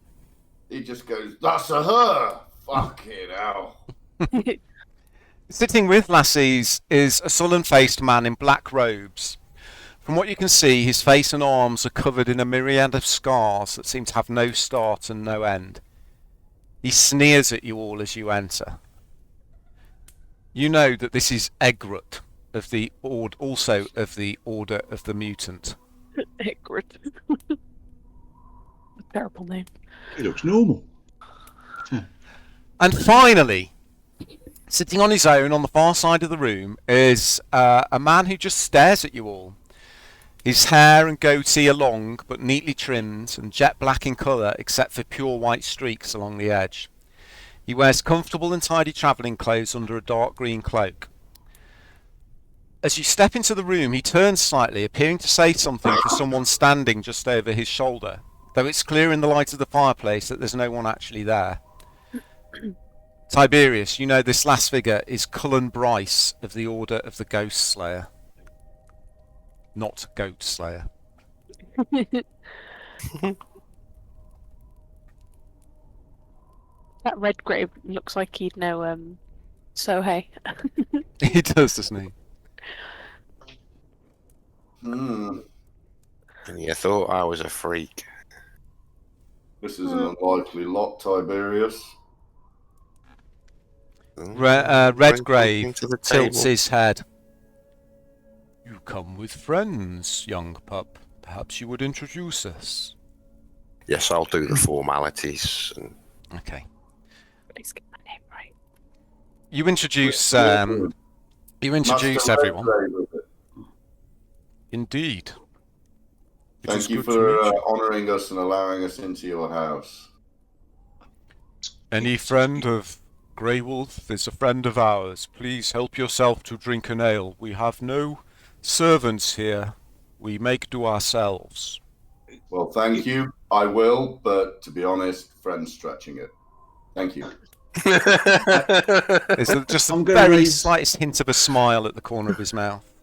I'm going to raise my hand and go, excuse me, is there a privy round here? It was very cold and we had a bit to drink before we came up. I can show you the way, little man. There's a Thank huge you. shadow suddenly falls across you as Lassie stands up to her full height, her tail swinging and lashing, and she leans down, her fetid breath washing over you through long fangs. Follow me. We made friends with some lizard folk in the salt marsh. I don't know if you know of them. She takes you out of the room, leads you down a dark corridor. Her Please don't huge rape me. frame, her huge frame, or her shoulders almost brushing the wall on either side of the corridor. Make sure you use the safe word, Rodri. I want to take basically I want to take a short rest to recover my spell slot I used. Yeah, so, you can do if that. an excuse. Mhm. Thank you. I think we'll take one anyway while we have a drink, can't we? Can we Yeah. take one? Mm-hmm. I'm going to use some hit dice to get some hit points back. Okay. I'll wait till it's assigned before I roll the dice. Okay, so Redgrave tilts his head and looks in your direction. Tomorrow morning we will begin our meeting. In the meantime, please make yourselves at home. Drink, be merry. We awake early for our deliberations. Would it be a good time to discuss the note and the green hand? The attack seemed pretty imminent. You're talking to Redgrave? Yeah, I'm going to attack. Well, I'll be talking to him with what's at the dwarf and saying how we were intercepted on the mountain path. We found this He note. nods. Please tell us what you have discovered. Well, I'll tell him about my foreboding premonition and dream, and then I'll say that would correlate with this note we found on these cultists that ambush us on the mountain. You want me to read the note? Yes, please. Do not allow the blood hunters to reach the keep before our attack. We want them weak before the assault. Take the Weimaring with you, and thank you, and leave their bones on the mountain for the hand and for he who is to come, and the glory of the Dream Eater. Vermush stands up and holds his hand out to you, asking for the note. He looks down at Redgrave. Master Redgrave, do you know of this Dream Eater? I have not heard the name in my travels. No, I do not know, but before we retire for the evening, I will go and look in our library. He's like manana.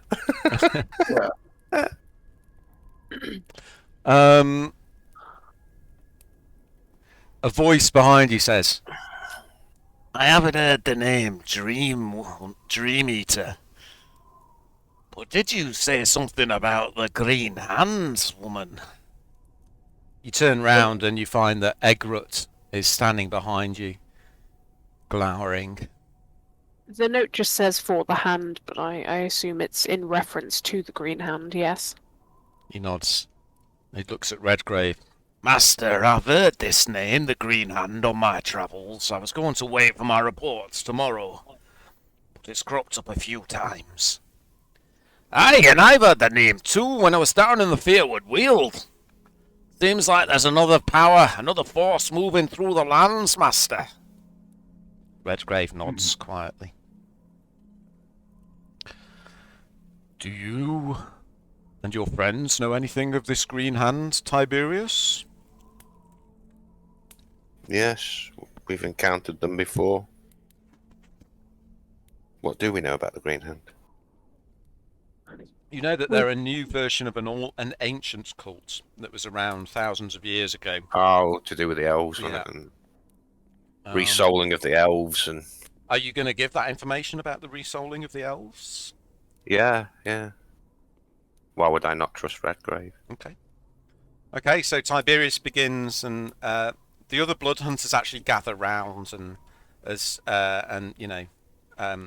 getting close, and before he knows it, Tiberius finds himself surrounded by a circle of the strangest looking creatures in this side of the Azure Sea, all intently listening to his story. He tells of the time you went to the city of Antaros to see the Ancient One, and were told the tale of how the Green Hand had cast a ritual for immortality, and had somehow used the power of the moon to strip their souls away. And in doing so, ever since then, the souls of elven folk were being reborn into other humankind. A couple of the blood hunters look dubious at the tale, but they're respectful, and they let you finish, and they all look over to Redgrave once you've finished. I must think of this tale. I must consult my books. Thank you for bringing it to our attention. But we will keep a watch tonight. If the keep needs defending, we are the only defenders here. Though Sandorn Keep has not fallen in 400 years.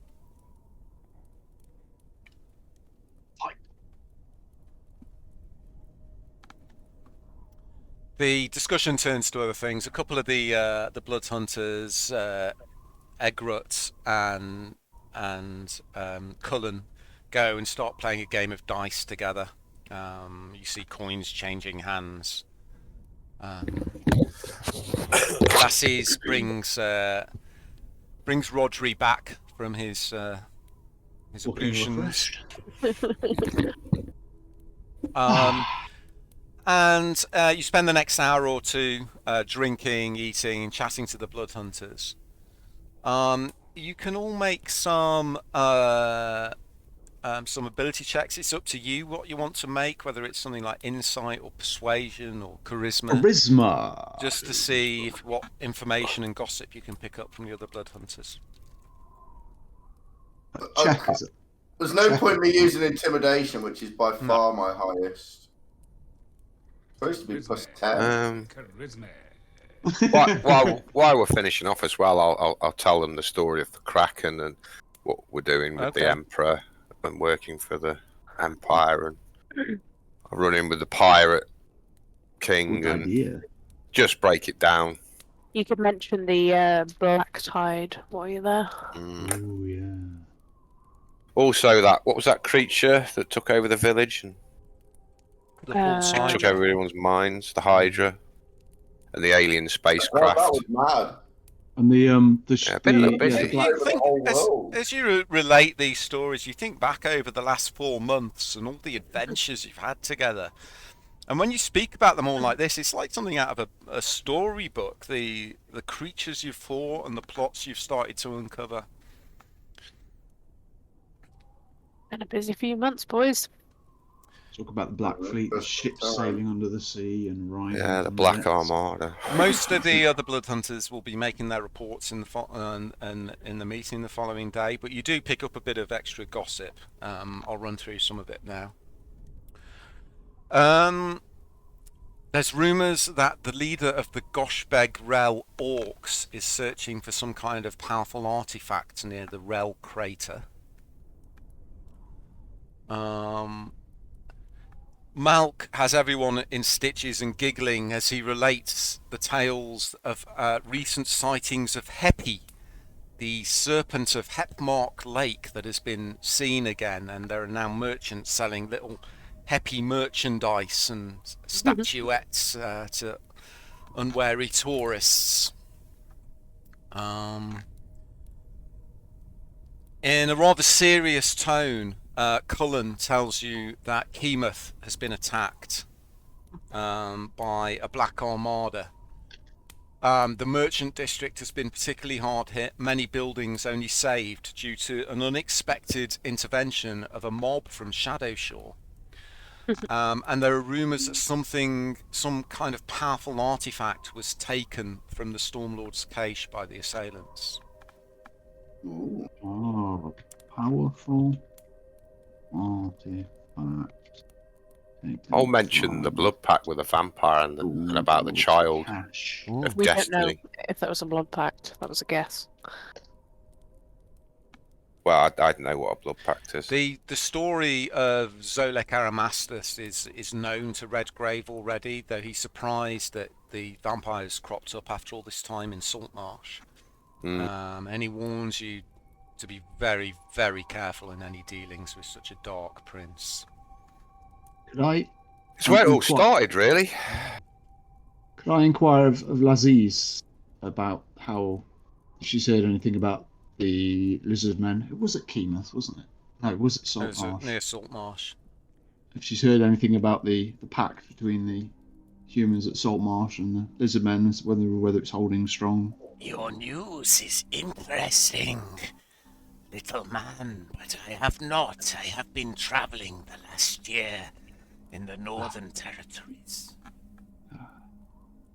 Well, I hope.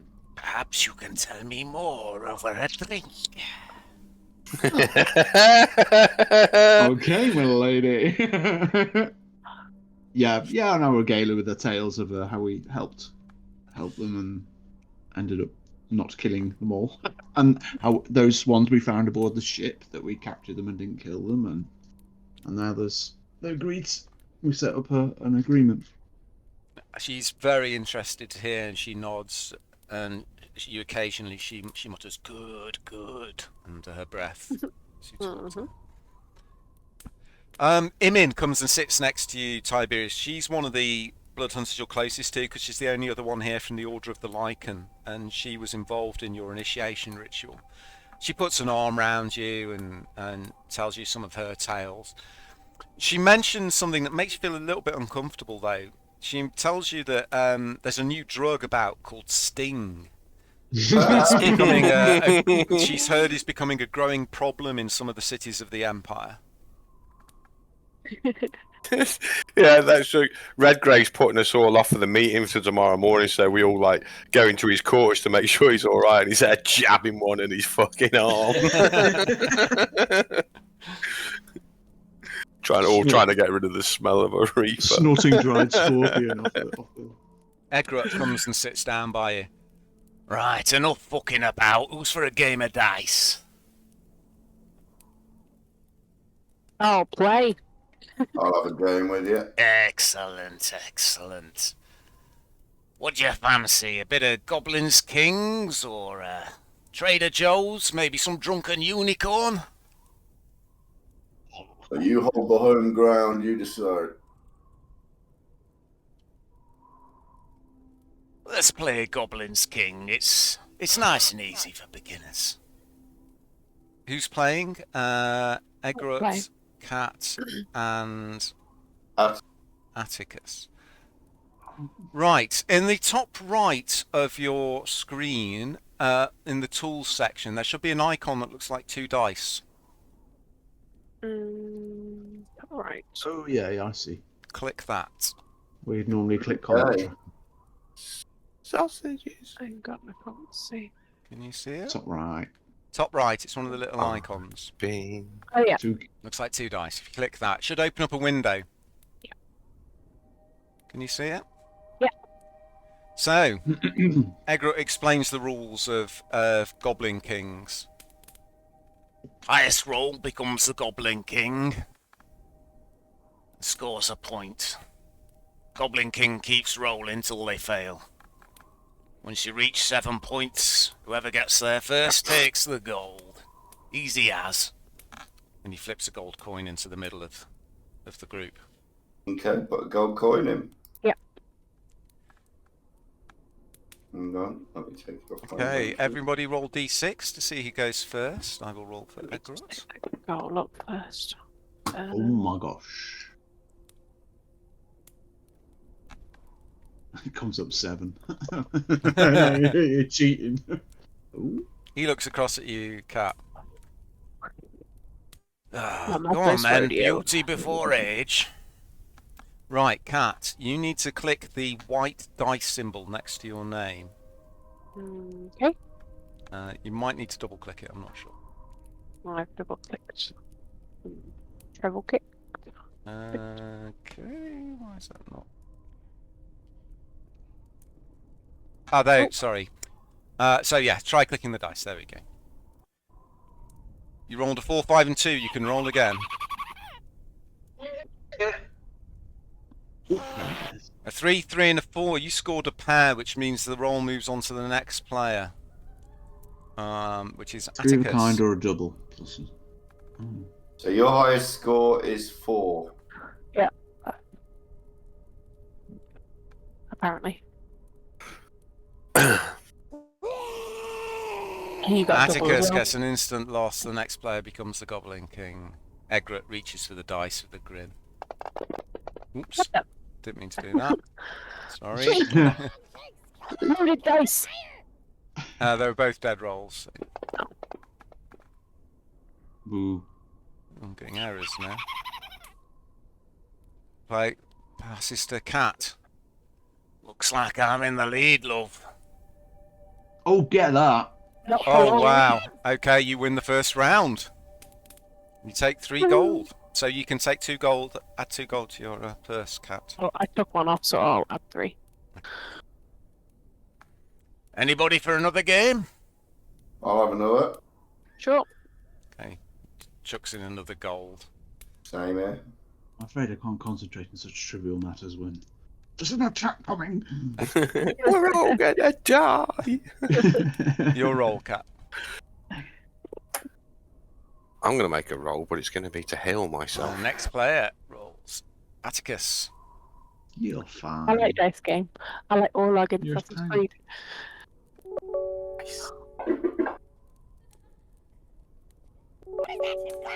Oh, 4 points, but you pass on. Egret becomes the Goblin King. Kill him. Kill him now. Oh, what's going on? Instant loss. Instant loss. 1, 2, cursed 3. Bastard. Bastard. Sure. Bastard. Oh, that's good. Roll again, dead dice. Bastard.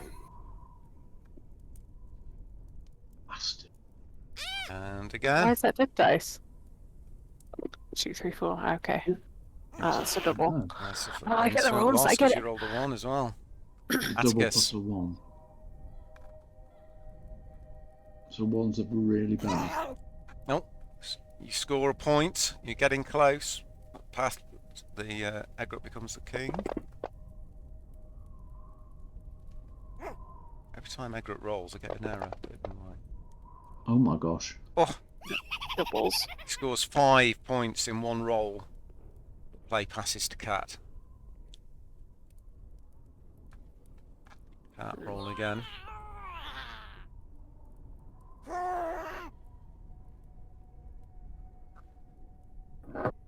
Why do you have dice? Because there's no doubles. Oh, I see.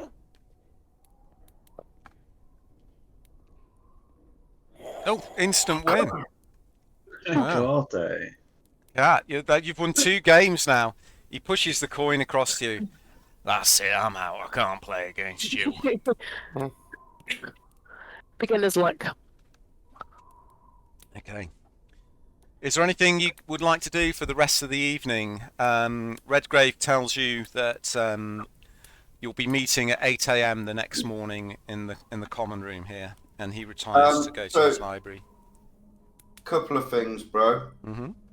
On my skills tab, you know I had that deficit because of my injury to my face, Yeah. where my persuasion was -5 Mm-hmm. and my intimidation was +5. Yeah. It looks like that's disappeared off my skills. No, it hasn't. It's because you now have an effect on you. If you look under your actions, current effects at the top, it says missing teeth. And that will automatically be applied to the rolls you make. Ugly bastard. Okay, thank you. Cheers. I'd like. And secondly, sorry, I'm going to head up onto the battlements and just keep an eye out until Okay. late. I'd like to. Yeah. Would anybody care to just do a walk around the walls with me? I'm not familiar with this place. I'd just like to. I'll come with you, little man. Okay. Wonderful. Vermush stands up, casting a huge shadow across the room as he does so. I will also join you. He picks up his huge blade, which is longer than Atticus is tall. Wow. So it's the life of the Bloodhunter. It must be really dangerous. Just small talk. Okay, they take you around the battlements. Vermush checks the balusters on the top of the building. You can tell from the way the other Bloodhunters act that Vermush is generally considered the second in command after Redgrave. He's one of the older Bloodhunters, though no one knows what his true age is.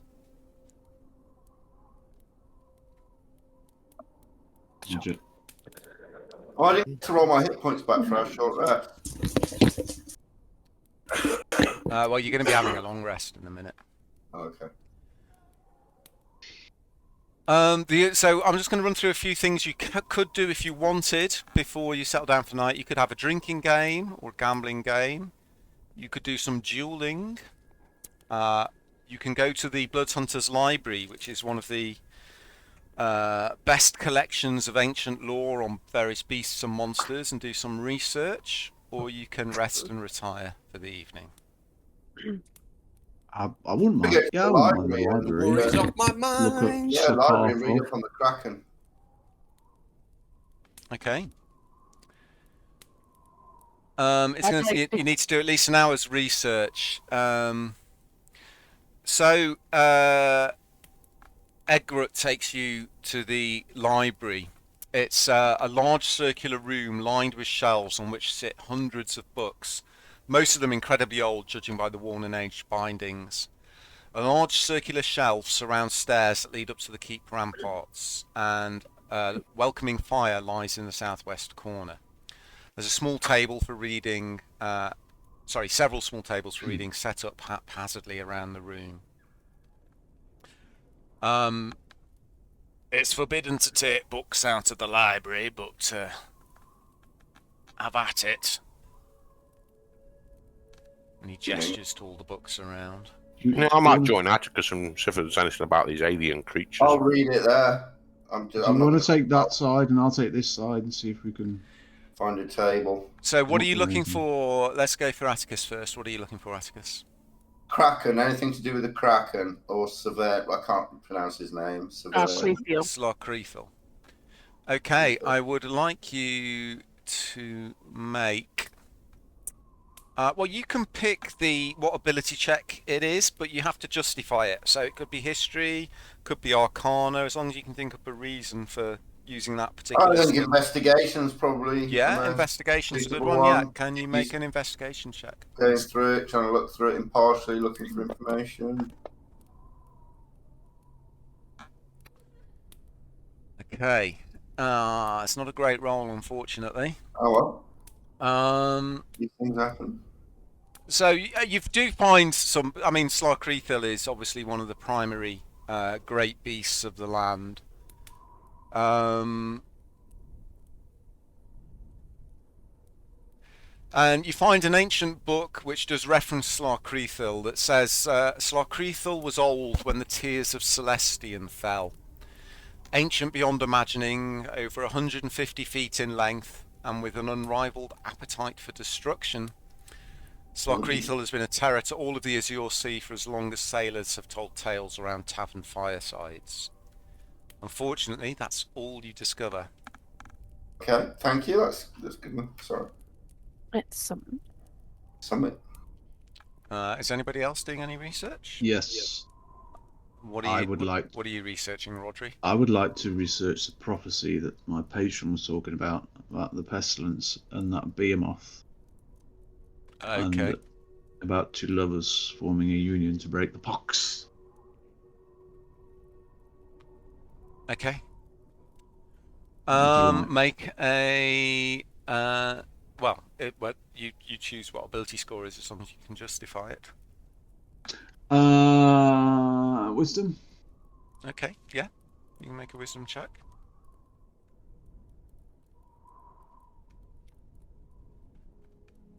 So, you do find a story. You're not sure if it relates directly to your prophecy, but it does concern an ancient legend about a pestilence, and about two lovers. But it's a historical tale rather than a prophecy. It's in a book called Legends of the North. It starts off by telling the history of the antediluvians, who were the great race that lived before the great flood that created the Azure Sea. What happened to this great race and caused the great deluge is not known. Likely never will be. But this book tells of a myth that supposedly explains this world-shaping event and what happened. It says that the great scientists of the antediluvians explored the lands, both above and below the waves, and on one expedition they found something most unusual, a remnant of the core of the world. It was a large black pearl, perfectly spherical, astonishingly smooth and beautiful to look at it. It turned out to be something called the Pearl of Putrescence. Ah, yes. And upon being exposed to the Pearl of Putrescence, the antediluvian explorers contracted a terrible disease which began to change and mutate them. And in fact, they became hideous and powerful demonic monstrosities that only wanted to slay and feed. They were feral and ravenous things. And these beasts turned on one another, and this dark power spread like a virus throughout the antediluvian people. And it didn't matter how mighty or powerful an individual was, once they fell under the sway of this plague that they gave the name the Black Tide, they became doomed, terrible creatures of darkness. There were two lovers amongst the antediluvians. The last of them trapped in a high tower looking down, and they realized that their race was doomed. What had been a world of wonder and beauty and knowledge was now a world full of monsters. So they did the only thing that they could, even though it would mean the end of their race and the destruction of their cities. Using the power of their love, they created a great magic and raised the ocean itself up in a flood that engulfed the world and all on the dry lands, wiping out their mutated brothers and sisters. And so it is said the world fell under the great deluge and the black tide was defeated by the two lovers, but at great cost. And then the author of the book notes that some say, however, that not all of the feral antediluvians were slain, and that many of the monsters that prowl the known world nowadays are descendants of those terrible creatures. Thank you very much. Do we know the names of the lovers? They're not mentioned, no. Okay. They're just referred to as the lovers with a capital L. Okay. Cool. Sounds significant. I'm just going to grab a Mr. Man book now. Colouring book, yeah. I'll give you the names of some of the books in the library as well. There's the Book of Animals by Zephaniah Brogley. There's a book called Subterranean Plants. There's one called The Tome of Fear and Loathing. Tiberius, you spot this book. It's called The Tome of Fear and Loathing, Volume 2. And it's actually by your friend Cullen Bryce, the current Bloodhunter member of the Order of the Ghost Slayer. You see a book called The Book of the Kiss, a study on tales of vampire kind. Ooh. Yeah, you see a book called Swamp Things by an author called Athlan Moore. Nobody's getting that reference. No one's getting that reference. Sorry. Instead of Alan Moore, he did. There's a book called Hymns of Madness and Despair by the famous bard Hubert Deepborough Thoreau. Thank you very much. He's the guy who plays the sound music in Discord. He is.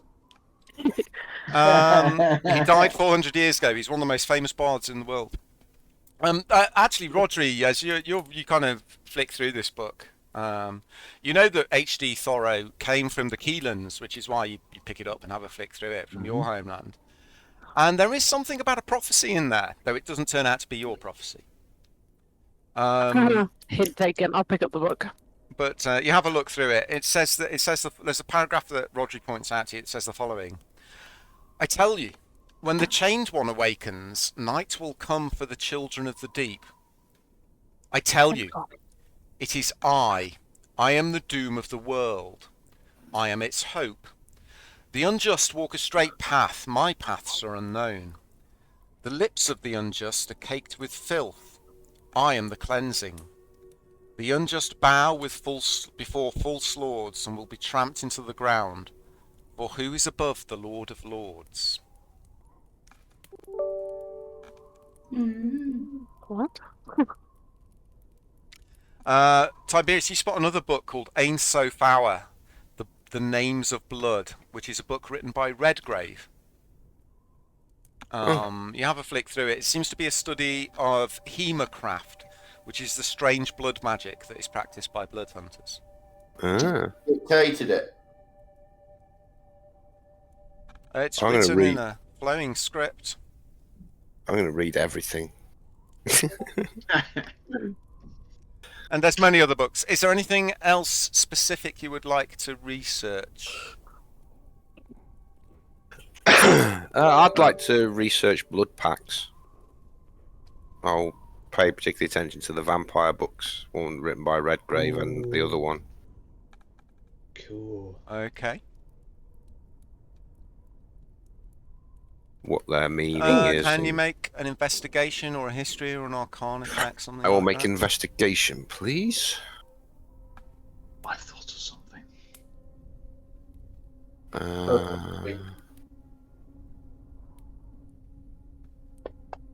Oh, you make any checks with advantage as well, by the way, Tiberius, because you've studied in this library before. You know where to Okay, cross-reference. that's a second roll. Yeah. Wow, okay. So, you find a reference in one book which mentions a blood pact, but it references another book. It takes you a little while to find it. You dig out another book. A book called The Secret Gates, which is a study on the planes of existence and how to pass between them, discussing various creatures that can be found there. And it mentions a blood pact created by something called the Chained One. Okay. And that makes you think about the prophecy that Roger was just reading in the book by H.D. Thoreau about the Chained One. So you then dip into another book, a book called Spectres, Wraiths and the Damned by an unknown author, discussing undead creatures. And you find a reference to the Chained One in there and a blood pact. Everything about this Chained One does seem to be tied into a blood pact, but it's all very vague, unusually so. And from referencing 5 or 6 different books together, you do manage to piece a few things together.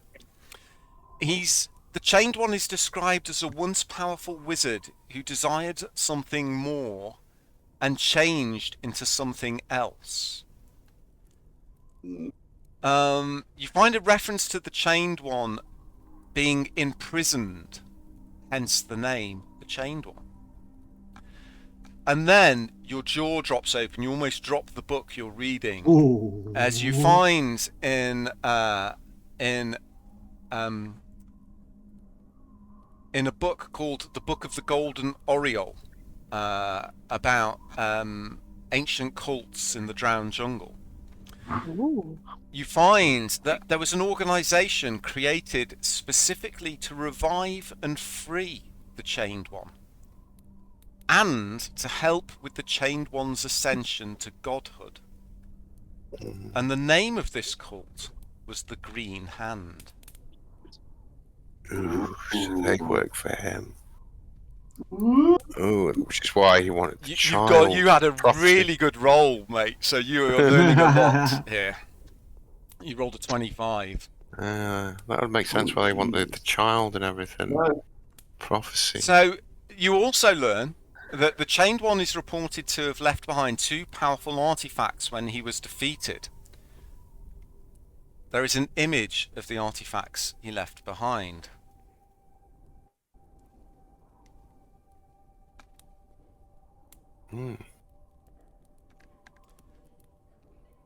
You also here found reference, cross-referencing the Book of the Golden Oriole with a book called Fianaiweth, which initially just seems to contain information on herb lore, but then references some herb lore that was written by the Green Hand. And you find reference to another book that you cannot find in this library. But it's a book that the Green Hand was specifically searching for. And it's called The Book of Vile Darkness. Book of Vile Darkness. Okay. And the last thing you found out, because you had such an amazing roll, is that the Chained One is also known by other names, but you cannot find mention of these other names anywhere else in the library. But he's also known as the Maimed God, the Undying King, and the Whispered One. Because he was bound, wasn't he? The vampire was bound in magical chains. And didn't and the last time didn't we meet him? He was actually free. Yeah, So the Green Hand have freed him. maybe. Neil, could I perhaps search for anything pertaining to a drow child? You can. Hold on. I have a search as well whenever you're free. Can you make a roll, please, Rodri? Yes, I can. Suitable style roll. I'll use a wisdom check to see how wise I am. Not very. Oh no. Okay. 7. Yeah. So you do find reference to rituals in which drow babies are sacrificed. If you remember I'm trying to remember the name of that albino drow that you met, and he was the mother of the child, and had rescued it from the priestesses of Lol that were going to sacrifice it. There are rumours of these rituals having some tie to the Feywild. And you also find another prophecy. These books are full of prophecies. Anything that deals with ancient lore and beasts seems to be full of prophecies. But you find a prophecy of a drow baby who is due to be sacrificed to Lolth, but is said that he will cast off his shackles and become a force for good, and will be the key to opening the way to the Midnight Emperor. This is a lot of information. It's a lot of information. I do understand that. I do apologise. It become a key to opening the way to the Midnight Emperor. Yeah. We should have got the baby to him. Neil, can I have a look at the book that I have in my inventory, please? The Teachings of the Green Hand, and see if there's anything that I can link together with that, please. About the Can you names make of an investigation check or an intelligence or a wisdom, something like that?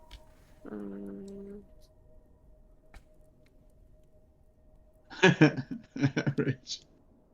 Need to move some of these off screen so they don't show.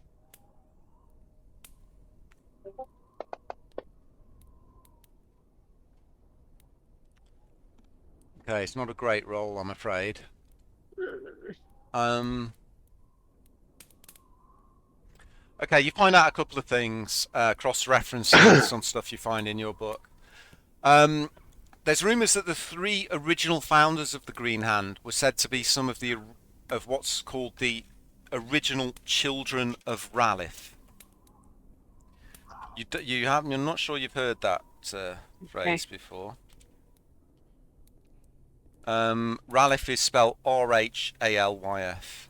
Thank you. Okay. And the other thing you find out is that the Green Hand, the original trio who founded the Green Hand, were said to be powerful aberrations that plagued the newly risen lands after the Great Deluge, dividing them up into 3 dominions of darkness. And all who lived in those lands were enthralled to the siblings, and life was harsh and short. Okay. Okay. Input. Aberrations. Powerful. So they're siblings then, aren't they? If they're the children. Ralph. So Ralph could What be the the name of the spawn? chained one. Oh, if you've never heard of that Ralph, yeah, that'd be interesting to find out. Deep dive into that Ralph. I don't know. So you've spent about 4 hours searching these books now. Fucking knackered. Gotta be bedtime. It's getting late. I'll say you can research one more thing between you if you wish. Let's have a good think. before we- Do we need to know any more about Zolak? Or I think. 'Cause, Yeah, it's a good idea. the name, specifically we the don't name. actually know much about his past. And we all recognise that picture on the wall, but nobody could place his face, so we don't know if that has anything to do with it. Well, that picture is purported to be Sir Scourin Boonstrike, the founder of the Blood Hunters. Blood. Okay. Why do we Yeah. all recognise it though? You didn't, but it's got his name written underneath the painting. Oh, okay. Well, we'll have a look at Zolak then if everyone's happy with that. Yeah, deep dive into Zolak. Yeah, we haven't touched him for a while. Okay. Because he did recognise me, didn't he, when we went to see him? He seemed to. Make an investigation check or something then, please. I got a +5. If you're I'll helping, help you her. can do it with advantage. Yeah. Yeah, I was gonna say. I know the referencing in the library side here. It's your library, yeah. Are you doing the Who's- check, Rich, or am I doing it? Got +5. What have you got? No, +6. Yeah, you do then. Yeah, no. And I get With advantage. Right. Doing your monster research like a good blood hunter. Yeah. Okay, another good roll. So, Johnny 5. you know quite a bit Gentlemen. about Zolek Aramastus, and you do find, very quickly, you find another telling of the tale of, the tragic tale of Archduke Zolek, which you've already heard before, his history, how he met with the priestess of Foltus and in the old temple and turned to darkness and got trapped in the old temple that was there before Saltmarsh was founded. But you do cross-reference it with some other books, one of which is the book I mentioned before, called, if you bear with me a second. Book of Vile Darkness.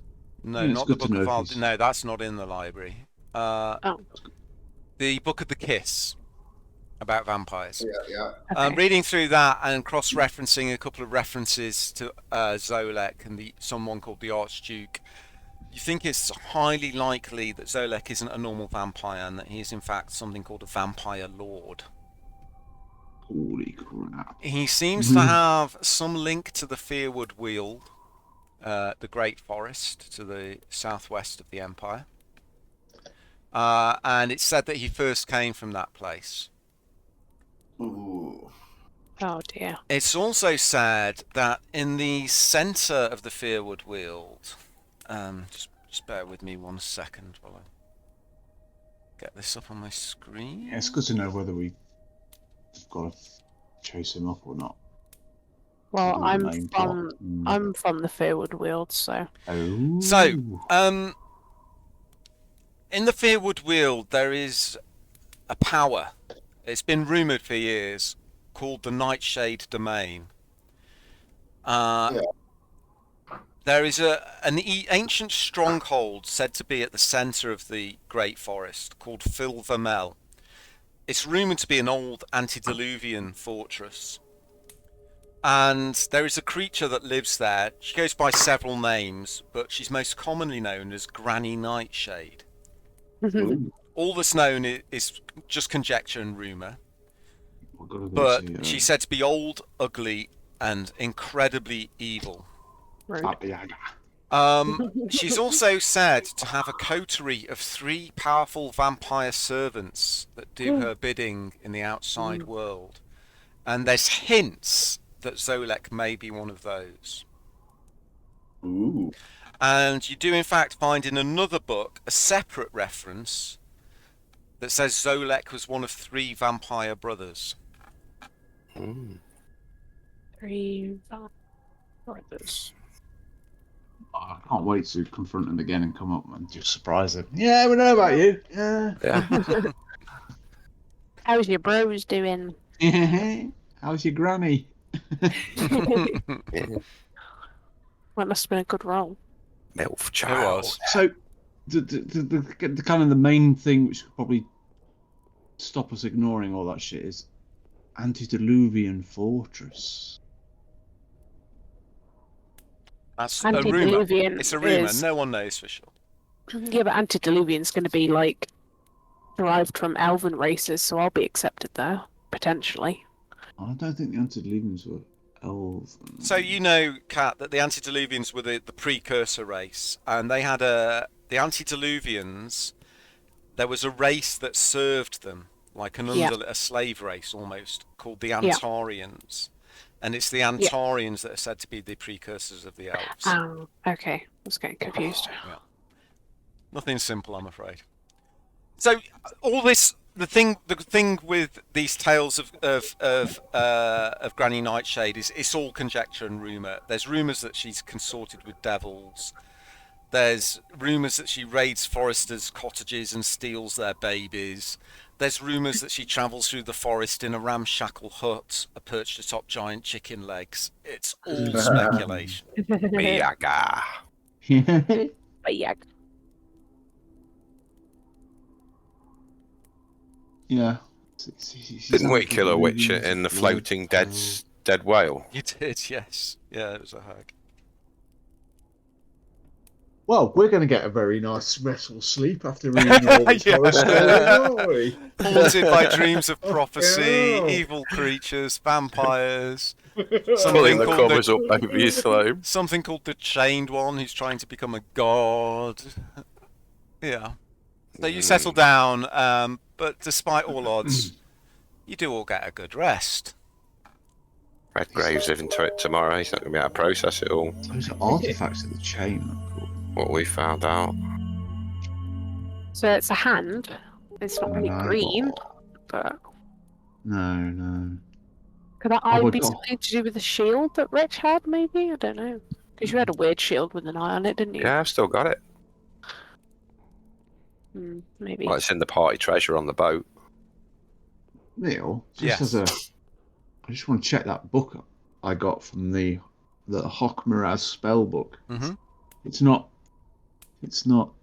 a book of our darkness, is it? No, it's just Thank a spell God for book. that. Not particularly nice wizard. Okay. What? That's a lot to process. I know. That's We're cool, going to have to man. listen to Cool. the session a few times, I think. I'm glad we looked up Zolek. You all wake the next morning, bleary-eyed, haunted by bad dreams. But you eat, and then a formal meeting is called by the tolling of a great bell in the Great Hall where you met last night. What's that noise? You all file into the Great Hall and find Redgrave standing behind the long table, the fire behind him casting his shadow across the rest of the assembled blood hunters who are sitting or lounging in their chairs. He smiles and, despite his lack of eyesight, appears to look around the room, and even though he can't see, his gaze pauses slightly as it passes each of you. He gestures for everyone to be seated. Sit down. Yeah. There was Stay no attack, quiet, by the let way. the back out the Needless way. to say, there was no attack during the night. This isn't our meeting. Stay at the back and out the Yeah. way and keep quiet. You've been allowed into the meeting as special Yes. guests at Tiberius's request. Welcome, brothers and sisters. Another year gone, but another year in which we have served the people of the lands, keeping them safe from terror and tyranny. For the right price, of course. And he smiles. More importantly, it has been another year, the third in a row, when we have lost none of our members to the claws and teeth of the monstrosities we hunt. And for that we are ever grateful. It is time for your reports. Vermouche is my second. I would ask you to report first, my brother. Redgrave sits, and the large man stands, black-skinned man, stands tall and bows in Redgrave's direction, and then makes his report. Brothers and sisters, I, Vermouche Shiresh of the Order of the Profane Soul, hereby make my report. The last year I have spent in the lands to the west of the mountains. I have wandered the barren wastes, visited the city of Skald, and spent weeks in the arid expanse. During the last year, I have hunted and slain 1 manticore, 6 ghouls, 1 giant fire beetle, a pack of 36 gnolls, and 2 mummies. I have been paid 458 gold pieces, of which I will leave 23 as our tithe. I have the following news to report. At the start of the year, there was another failed assassination attempt on the life of the Princess Amira Aliyah of the Awakened Palace. The perpetrator remains unknown and at large. In the barren wastes, the Al-Zaim have been sighted in the skies once again, and a cadre of Scarlet Brotherhood operatives are working out of the Maroon Haven. That concludes my reports. I leave notes from my ventures and details of my hunts in the library, as is our tradition. With that, he bows and sits again. And then each blood hunter takes it in turn to relate their activities over the last year. Some simply list their achievements, as Vermeesh did. Others, such as Malk, embellish their reports into great ribald stories of adventure. But it becomes apparent as each of them stands up and speaks that there are some common threads appearing in each of their reports. You pick up that there's been some fraction in the leadership of the Hold of the Sea Princes. Attacks on shipping around the shores have increased, and there's been a particularly concerning increase in the number of abductions, particularly of children. Dark forces appear to be moving in the Fearwood Weald once again, and huge mutated beasts have been encountered at the fringes of the forest. You pick up that in the Empire there's a growing problem with a narcotic known as Sting, and there are rumours of a new sickness sweeping parts of the Keelands, hopefully not the early signs of a new plague. And finally, the great Kraken Slarkrethil has been sighted again on several occasions after several years of no sightings. Finally, Redgrave turns to you, Tiberius. Brother Tiberius, our newest member, it is time for you to make your report.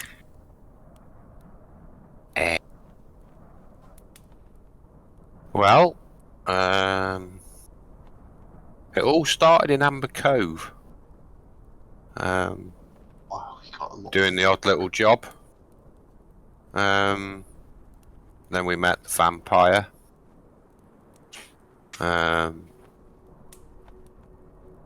And the mind flayers. What was the Hydra called? The something Hydra. The False Hydra, yeah. There was a sickness upon the town, and we slay that beast. We came across some dark elf child, supposedly some prophecy. And we decided that the best thing to do was to leave her with the ancient druid. Archdruid, is it? Ancient druid? Archdruid, yeah. Archdruid. We've the Duke. Is it the Duke who's employed us and give us a ship? Mm-hmm. He's employed us to deal with the threat of the Black Armada and the Kraken. We've done some work for the Pirate King. As you reel off each of these tales, the eyes of the assembled blood hunters grow wider and wider at the audacity of such a young pup to be dealing with such great matters and have done so much in such a short period of time. They start to ask you questions, leaning forwards eagerly in their seats to get more details of your adventures. When suddenly, Hecate, all the hairs on your arms stand on end. Here we go. Danger sense kicks in. Oh, okay. I'll look around to see if there's anything obvious that I can figure out. There's a sound like thunder that suddenly echoes in the mountain pass in front of the keep. Oh dear. Okay. I'll just yell, "We're under attack!" Vamush is already standing, his huge sword in his hands. To the roof! Yeah, I'll follow him. Yeah. Yeah. You race up the stairs to the roof of the keep and look out across the chasm.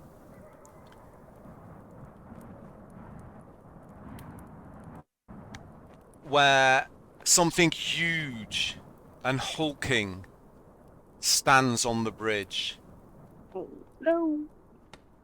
It's maybe 100 feet long, pale-skinned, with deep violet wings, Oh, it's a large mutated tumours around its mouth and neck, It's a sick dragon. its voice echoing through the mountains. We've come for Tiberius.